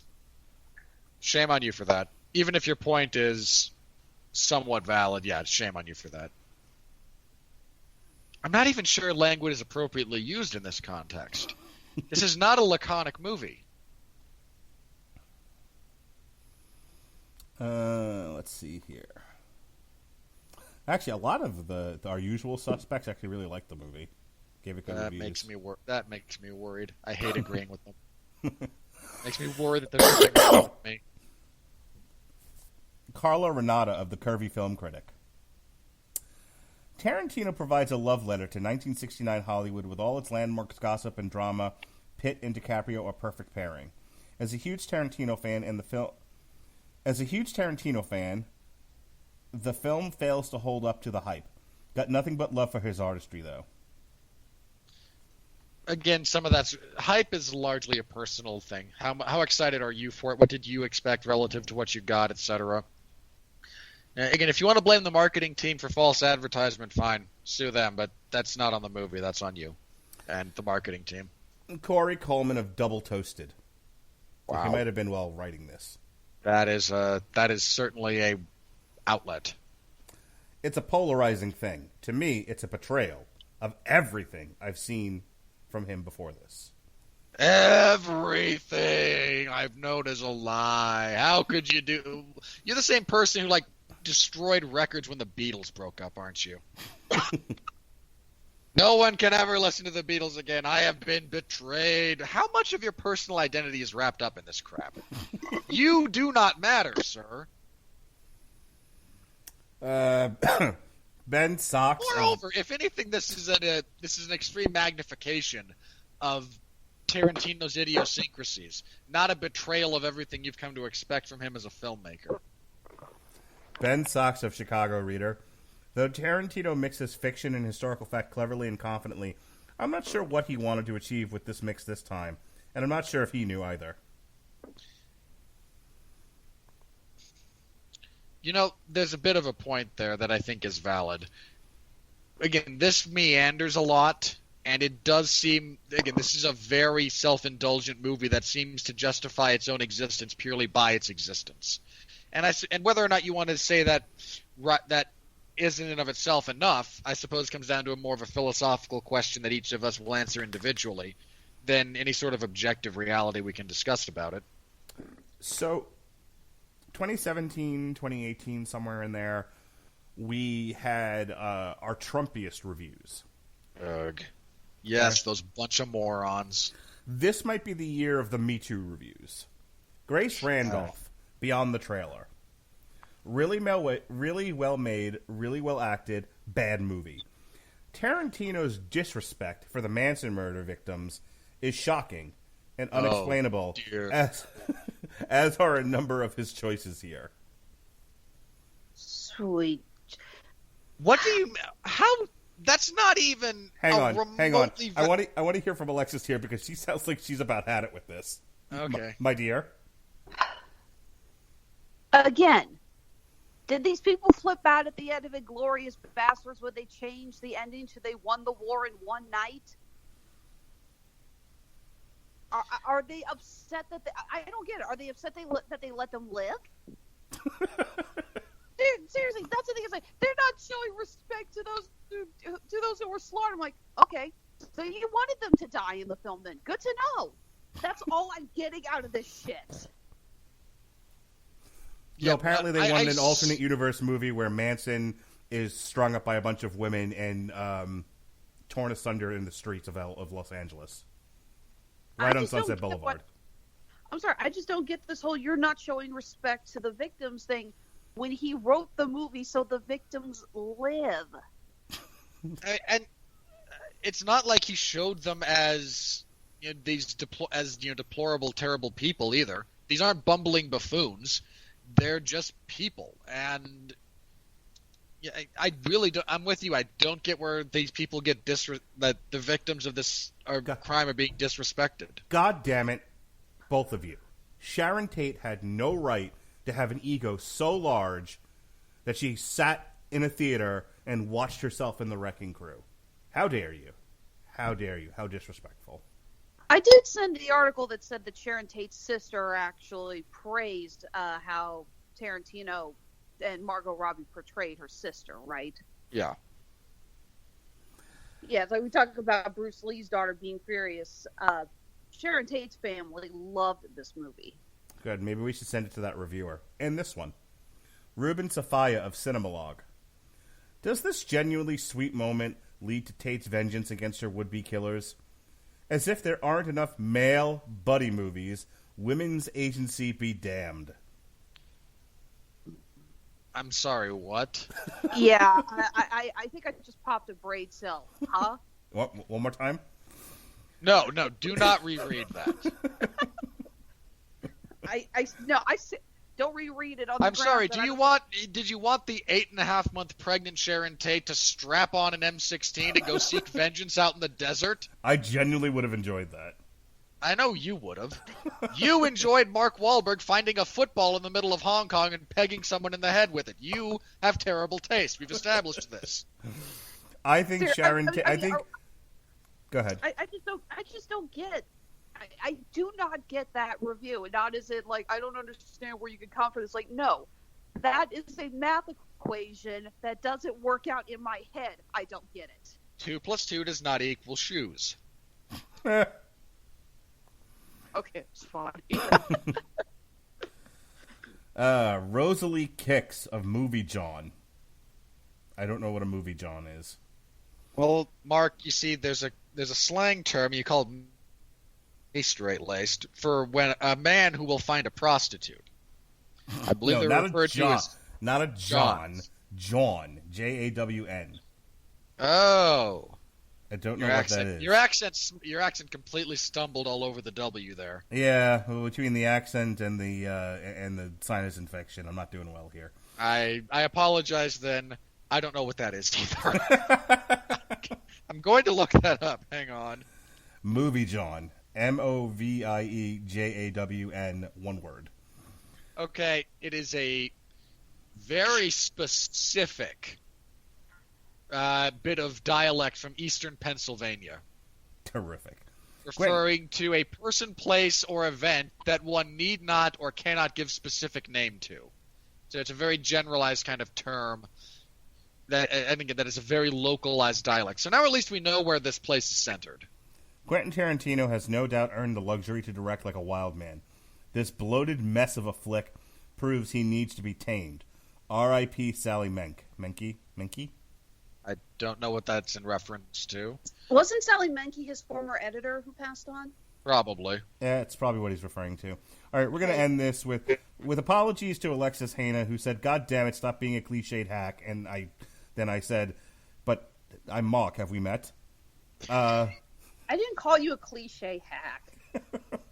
But I am, and that's the point. You should have. It's accurate. We're going to end this with old man Leonard Maltin. Oh, speaking of people we're surprised are still alive. Not because he's terrible, he is, but because he's so old. Okay, for the record, Sally Menke was Tarantino's longtime editor. Well, that review makes slightly more sense now. All right, Leonard Maltin of LeonardMaltin.com. Come on, give it to me. Can't even find a job with a legitimate publication, you self-employed loser. There we go. Tarantino, someday, Alexis Hejna is going to meet Leonard Maltin at a convention, and she's going to go into what a big fan of he is, and what a big fan of him she is, and what he's talked about with regards to animation. He goes, "Aren't you on that asshole podcast with those guys Winfree and Radulich?" And she's going to run away into a cartoon hole that she pulls out of the Astroverse. No one's actually listening, Mark. I was gonna say you act like we still have listeners. We do. I've seen the numbers. Tarantino is an omnivore of popular culture. He has no need to prove this again. This movie reveals ambition but drowns in excess. Once Upon a Time in Hollywood is just an elaborate time filler. What? I can kind of see the beginnings of the point that I assume Leonard Maltin eventually reaches throughout the review. I'm not sure. I think the thing we've now gotten out of this movie is all the people who didn't really enjoy it wanted to say that it's not good, but struggled to find an actual way to, apart from latching onto a few issues that we talked about here as well, and then saying this proves it's not good when it doesn't. That seems fair. All right. Hey, your dad didn't like it, by the way.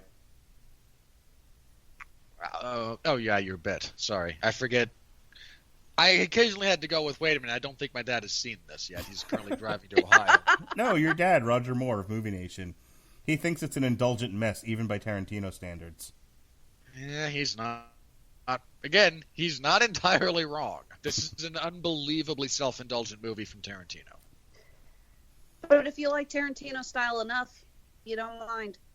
Yeah, I mean, again, I said, like we said in the review, it's to his eternal credit as a filmmaker that even something that is basically an excuse for him to blow his eccentricities all over the place, it's still an exceptional movie in many respects. All right. Yesterday, the same group plus Jesse and Ronnie did a podcast talking about the third iteration of the DC Hanna-Barbera team-up comic books. What Robert Winfree was less than moved by much of what we said, but the least offensive one was Alexis Hejna's presentation of Yogi and Deathstroke. You can go ahead and listen to all the hilarity that was that show on source I material. need to listen to. I'm tempted to listen to it just to see how it was edited and put together, because that was a lot of fun, and I'm curious what Jesse wound up cutting. It works very well, the whole thing. Tomorrow, Jesse and I will review the latest L7 album, Scatter the Rats. Sean Comer is back for On Trial. He will be defending and I will be prosecuting one of my babies, one of my favorite Tarantino movies, Jackie Brown. We will be taking a break on Friday, but we're back Saturday. I am trying out a new boxing analyst, boxing co-host here on the Radulich and Broadcasting Network. At what time is that fight? The broadcast time starts at 8. You know, I might be free for that. Okay, well, that'll be... Okay, just on the off chance you want or need me, the UFC on ESPN card this Saturday, the first prelim starts, I believe, at noon Eastern. Really? Because I've got the broadcast time is 10 o'clock. I would have asked you to start with. I'm pretty sure that this, because they've been talking about it all week, how this one's going to have a much earlier start time than normal. Yeah, I've got Covington versus Lawler at 10 p.m. on ESPN Plus. Well, stay with me. Let me know what's going on. No. Stop. That's when it will air on ESPN Plus. That's not when it airs live on ESPN. Oh. Okay. Well, that's the whole reason I didn't ask you when I went fishing for somebody new in the first place. Yeah, unless the entirety of the MMA world has been lying to me specifically for the last 4 days about the start time of this event. If there's some grand conspiracy whereby all MMA journalists and the UFC in general and the commentary team for the last 2 events have decided, you know what would be funny? If we tell them all it starts 4 hours earlier than normal and it doesn't. We just fuck with Robert Winfree from 401mania.com. Just what an asshole he's been for the past 10 years. I would not put it past them. They're that petty. I'm just going to say that. All right. Well, I'm trying somebody new on the analysis desk. We might have the Howard Lederman of the Radulich and Broadcasting Network, Robert Winfree, with us for Kaunaki versus Areola, one of the rare heavyweight fights on broadcast television that isn't for a belt, from what I can tell. Brought to you by Premier Boxing Championships on Fox. Fox proper, ladies and gentlemen. You know, Kaunaki has kind of been making some noise about fighting Deontay Wilder, and, you know, initially it was a stupid call-out, but over the last few fights, he's developed into a pretty slick infighter, especially for a heavyweight. Well, I would like to see somebody do something with Deontay Wilder's lack of his inability to use his reach, so... that'll be fun. I mean, look, they're going to do the rematch with Tyson Fury, and hopefully the judges aren't on the take this time. That's a lot to ask for. All right. Okay, let me rephrase. Hopefully Tyson Fury's technical brilliance is so unbelievably profound this time that even though a bunch of crooked, blind mice won't be able to believably go, but Wilder. This Monday... They use your logic when it comes to scoring. At least one judge used Mark Radulich logic when scoring that fight. Because black folks. And there goes the last few listeners. Bye-bye. Hang on. In all fairness, Mark has stated repeatedly in the past that that is a motivation for things he has. He's not lying. Speaking of not lying, myself, Jesse Starcher, and Evan Bevins looked at the first 6 issues of Patsy Walker, a.k.a. Hellcat, Volume 1. I'm hooked on a feline rar. In case you're wondering, You really couldn't resist that, could you? No, I actually did the whole we were limp-wristed so close. claw thing with it. We were so close. You hadn't sung yet all show. I'm in a room alone. Everybody in this house is in bed, and I still have to like do the gay paw thing. Patsy Walker. Speaking of, damn you, Hollywood, myself and Robert Winfree, and Robert Winfree only, because Alexis Hejna's had enough of this happy horse shit, will be reviewing Hobbs and Shaw. And mind you, Robert Winfree made me see this movie. So No. Put that out there. No. Yes. Stop. Yes. Hang on. That is a blatant distortion of the series of events. Blatant. That's how I remember it. I wasn't going to do that one because even I thought it was stupid, and Robert Winfree's like, stop, it's not stupid enough. Stop. You and I both know after that first trailer comes out, you're calling me and saying, hey, guess what's on the schedule? I was going to skip it. No, you were not. Look, initially maybe, but then once the material started coming out, actually, you and I both know. What was gonna if you hadn't said let's do it, what I would have done, my reason for doing it would have been I have to take my daughter to go see it because every time she saw the trailer, she was bouncing in her seat throwing jabs. Yeah, I get Your it. daughter, really, little Miss Feminist in training, wants to see that. Yeah, I'm guessing because of Vanessa Kirby and The Rock. Look, even feminists love The Rock. I mean, what are you going to do? This is true. She actually has a celebrity crush. Want to know who it is? Sure. John Cena. You fail at parroting. No. Hold on. I mean this in all seriousness. I might find John Cena a largely unengaging professional wrestler and utterly useless as a personality in film, but that's a darn good human being. He's also a very attractive man. I mean, she has good tastes. Look, I will never mock John Cena's how much he's given to charity and given back to communities. He's a good guy. He is. Look, no one ever said he's not making Oscar-nominated films here, and nor did I think he ever got into the biz to do that. So yeah, it's fine. She can be. She's 8 years old. Give her her crushes and quit giving her the business. God damn it. In all seriousness, this is not a joke. About a decade ago, I think another 8-year-old girl that came through when I was working at Kmart said she was going to marry John Cena. There you go. That's how long 8-year-old girls have been infatuated with someone they can't see. My ex, when my ex and I used to watch wrestling, he indulged me drooling over John Morrison. Well, he's not wrong there either. Those abs can cut through stone. I do not get. All right, I'm sorry. I did not catch a word of what either of you said. You were talking over each other. John Morrison's abs can cut through. God damn it! Take 3. John Morrison's abs could cut through stone. Your turn, sir. I'll take your word for it. Look, the last time I saw him, he was Johnny something or other on the internet. Johnny Impact. Haven't they fired him yet? I don't know, but they also just hired Emma, so... I don't know, but I'll find out this coming Friday when I agreed to take that bullet for Larry Zonka. Oh, God, you poor bastard. Anyway, moving on. This is what I get. This is just what I get for being a helpful person. Larry goes into the hospital. There goes out the call. Can someone cover Impact? I said, sure. I have no Fridays. I have no life. I have no self-respect. I can find things for you to do. You don't have to cover Impact. You don't pay me. I trust you.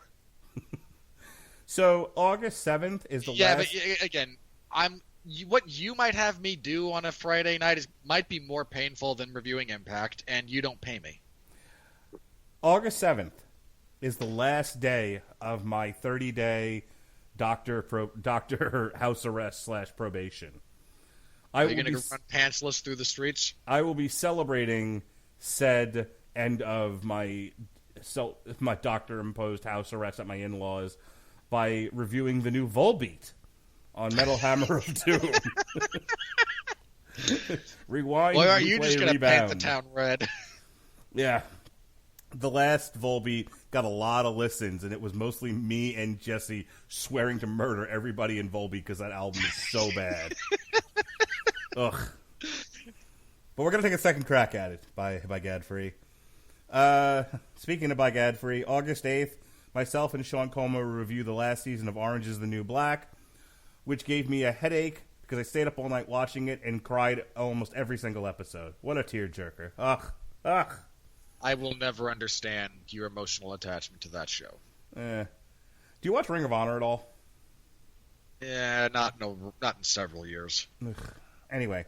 Why? They've got a show I want to watch Friday the 9th, and I need someone to review it with me. Sorry, that's one of the days. I believe that's one of the days I'm covering Impact. Anyway, myself and Pat Mullen will be returning to boxing coverage for Carl Frampton versus Emmanuel Dominguez on ESPN Plus on Saturday the 10th. Monday, you're going to get a split 7-inch, a live source material, Damn You Hollywood split 7-inch, where we talk about the book and review the movie The Kitchen. On Tuesday, you're going to get a double helping of Radulich and Broadcasting shows. Over on the left side, you're going to have Robert Winfree, Alexis Hejna, and Jason Teasley, the Gore Hounds. Sorry. Wow. Freudian slip there. I'm so tired. Gorehounds, the horror buffs. They're going to talk about scary stories to tell your mother behind the door, in the dark, in the basement, behind the sign that says Beware the Leopard. And the rest of us cool kids, myself and the 4 Podsmen, are going to review SummerSlam. How about that? I'm going to bet, A, that my experience will be less painful. Apparently that was a very famous book. I didn't know that. My wife was telling me. She was like, yeah, that was the book that all the cool kids read years ago. Did you know Mark that, Alexis?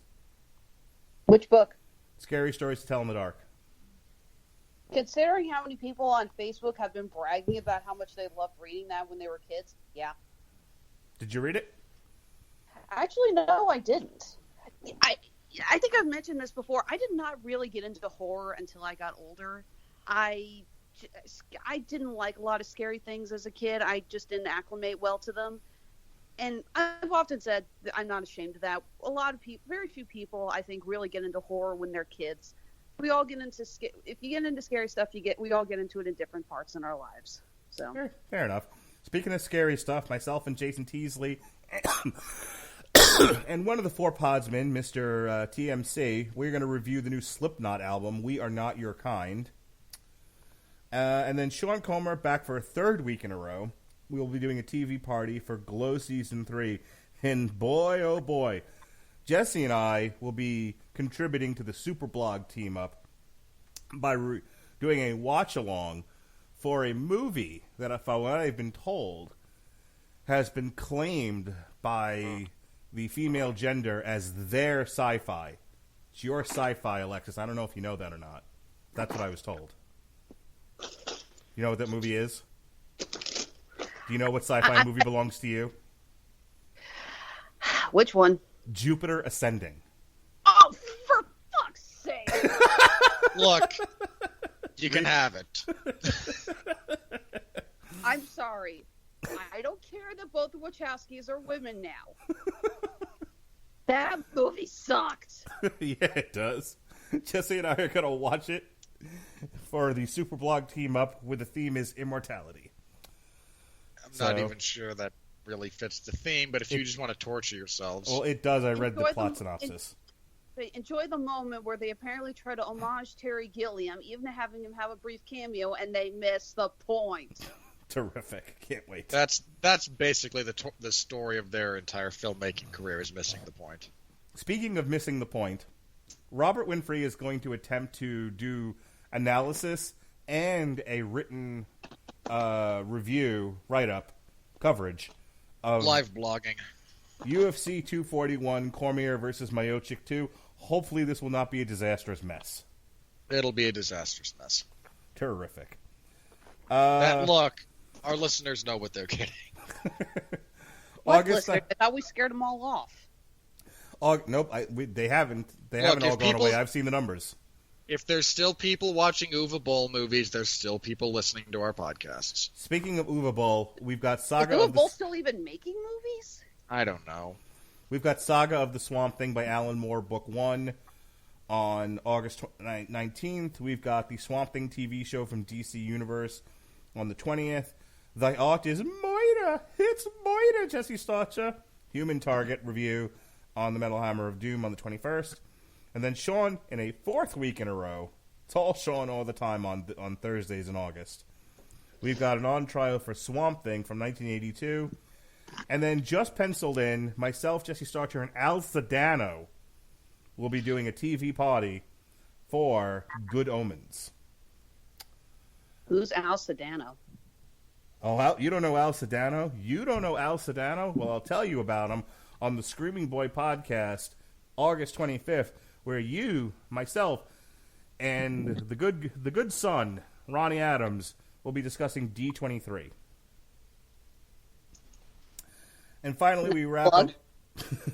Finally, we wrap up August with DC First, Superman Lobo, Krypton Season 2, Rage of Light Imploder, and myself and Alexis Hejna will be doing a middle-of-the-day TV party for the Banana Splits movie brought to you by the Sci-Fi Channel on August 29th. Hot diggity dog. And finally, Chris Bailey. Myself and Pat Mullen will be doing an immediate review as soon as it ends and right before AEW begins for NXT UK TakeOver Cardiff on August 31st. So, wow. What? I don't think I've ever heard anyone pronounce Cardiff that way. Cardiff? Yeah. That's how you say it in French. No. Alexis, go ahead and plug your company.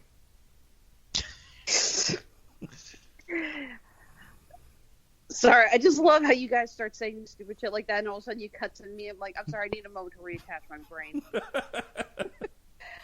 Honeysuckle Rose Creations, the intersection of geek and chic. In just a few days, we are going to be at the Kansas City Nerdlesque Festival. That is Kansas City's first ever nerdy burlesque event.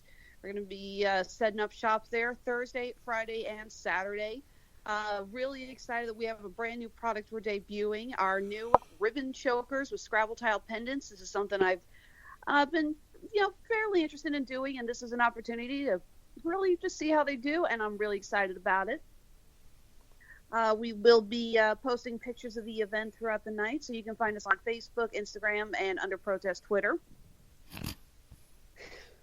I actually gave a lengthy Facebook post the other day about why Twitter is under protest from me. And I think Twitter's so much better if they would actually make the ability to block and mute different things more accessible. Because if you figure out how to work it, I think it's fine. But they don't make that very easy. Yeah, I actually tried the priority settings and see if I could block a particular word. I'll give you guys 3 guesses what that was. And it doesn't work. Is it supercalifragilisticexpialidocious? I don't even know how to spell that shit. And no. Okay. Again, Honeysuckle Rose Creations. Stores on Etsy and Handmade at Amazon. Find us on Facebook, Instagram, and Twitter. You're up, Robert. All right. Again, this coming Saturday, again, unless I've been lied to copiously by at least 3 different institutions, none of which have any impetus to do so, and I'm not that paranoid, I will have coverage of the UFC on ESPN 5 card this Saturday. First prelim starts at noon Eastern. So be aware of the early start time. Yeah, the main card, I think, starts at a very early time for the East Coast. I don't know. I think they're trying to get out of the way of the boxing event, or ESPN has... ESPN probably has something better to air in the prime time slot. I can actually tell you what it is. Let's see. There's a Michael Conlon versus Diego Alberto Ruiz on ESPN Plus, but that's at 2. That's saying it's from 2 to 6 according to my schedule.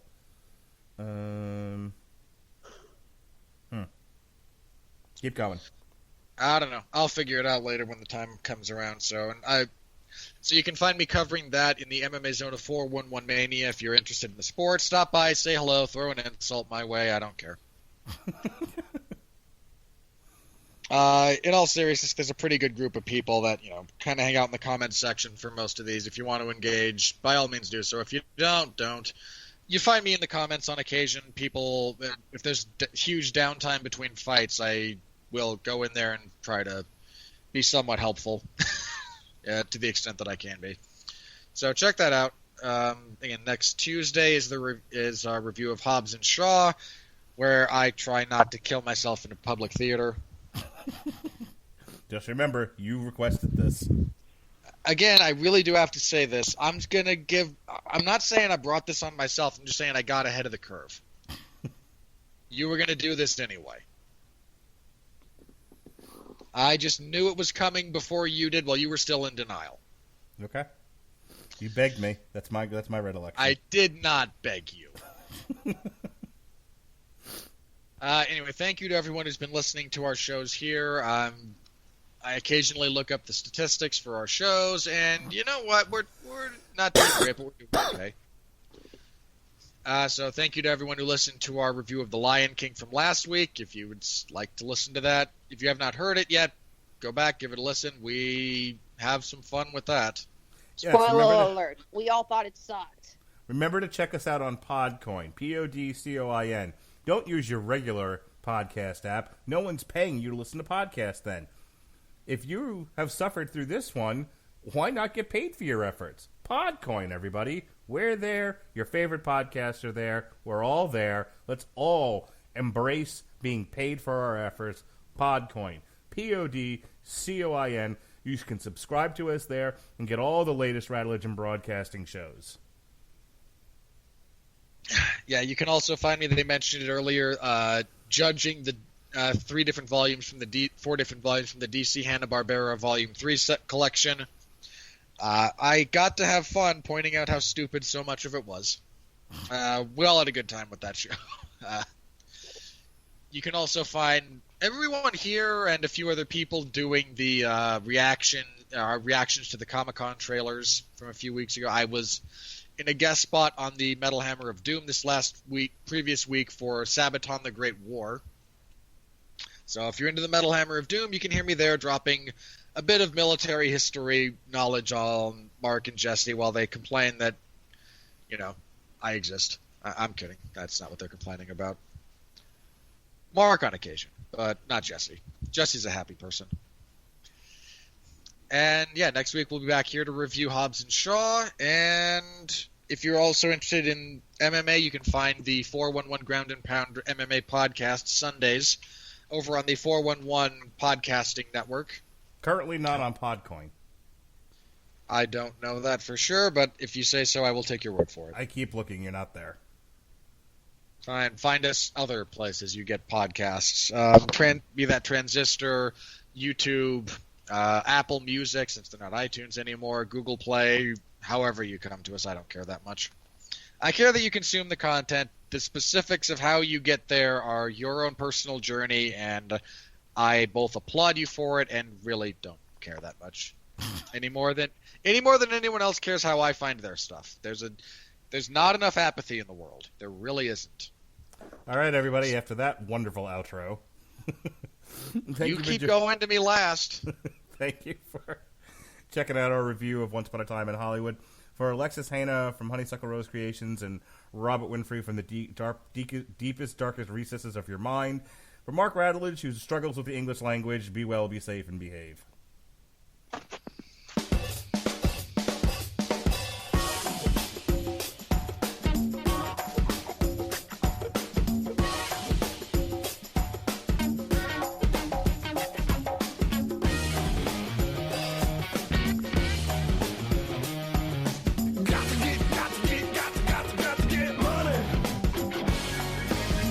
Starlight Lounge presents An Evening with the Progressive Box. Old moon, yeah. That's Hugo, tickling the ivories. He just saved by bundling home and auto with Progressive. Gonna finally buy a ring for that gal of yours, Hugo? Send her my condolences. Hi-oh! This next one's for you two. There's a burglar in my heart. Thank you. Progressive Casualty Insurance Company and Affiliates. Discounts not available in all states or situations. Hi, it's Jamie, Progressive's Employee of the Month, 2 months in a row. Leave a message at the... Hi, Jamie. It's me, Jamie. I just had a new idea for our song about the Name Your Price tool. So when it's like, tell us what you want to pay, hey, hey, hey, and the trombone goes, blah, blah, blah, and you say, we'll help you find coverage options to fit your budget. Then we just all do finger snaps while a choir goes, savings coming at ya, savings coming at ya. Yes? No? Maybe? Anyway, see your practice tonight. I got new lyrics for the rap break. Progressive Casualty Insurance Company and Affiliates. Price and coverage match limited by state law.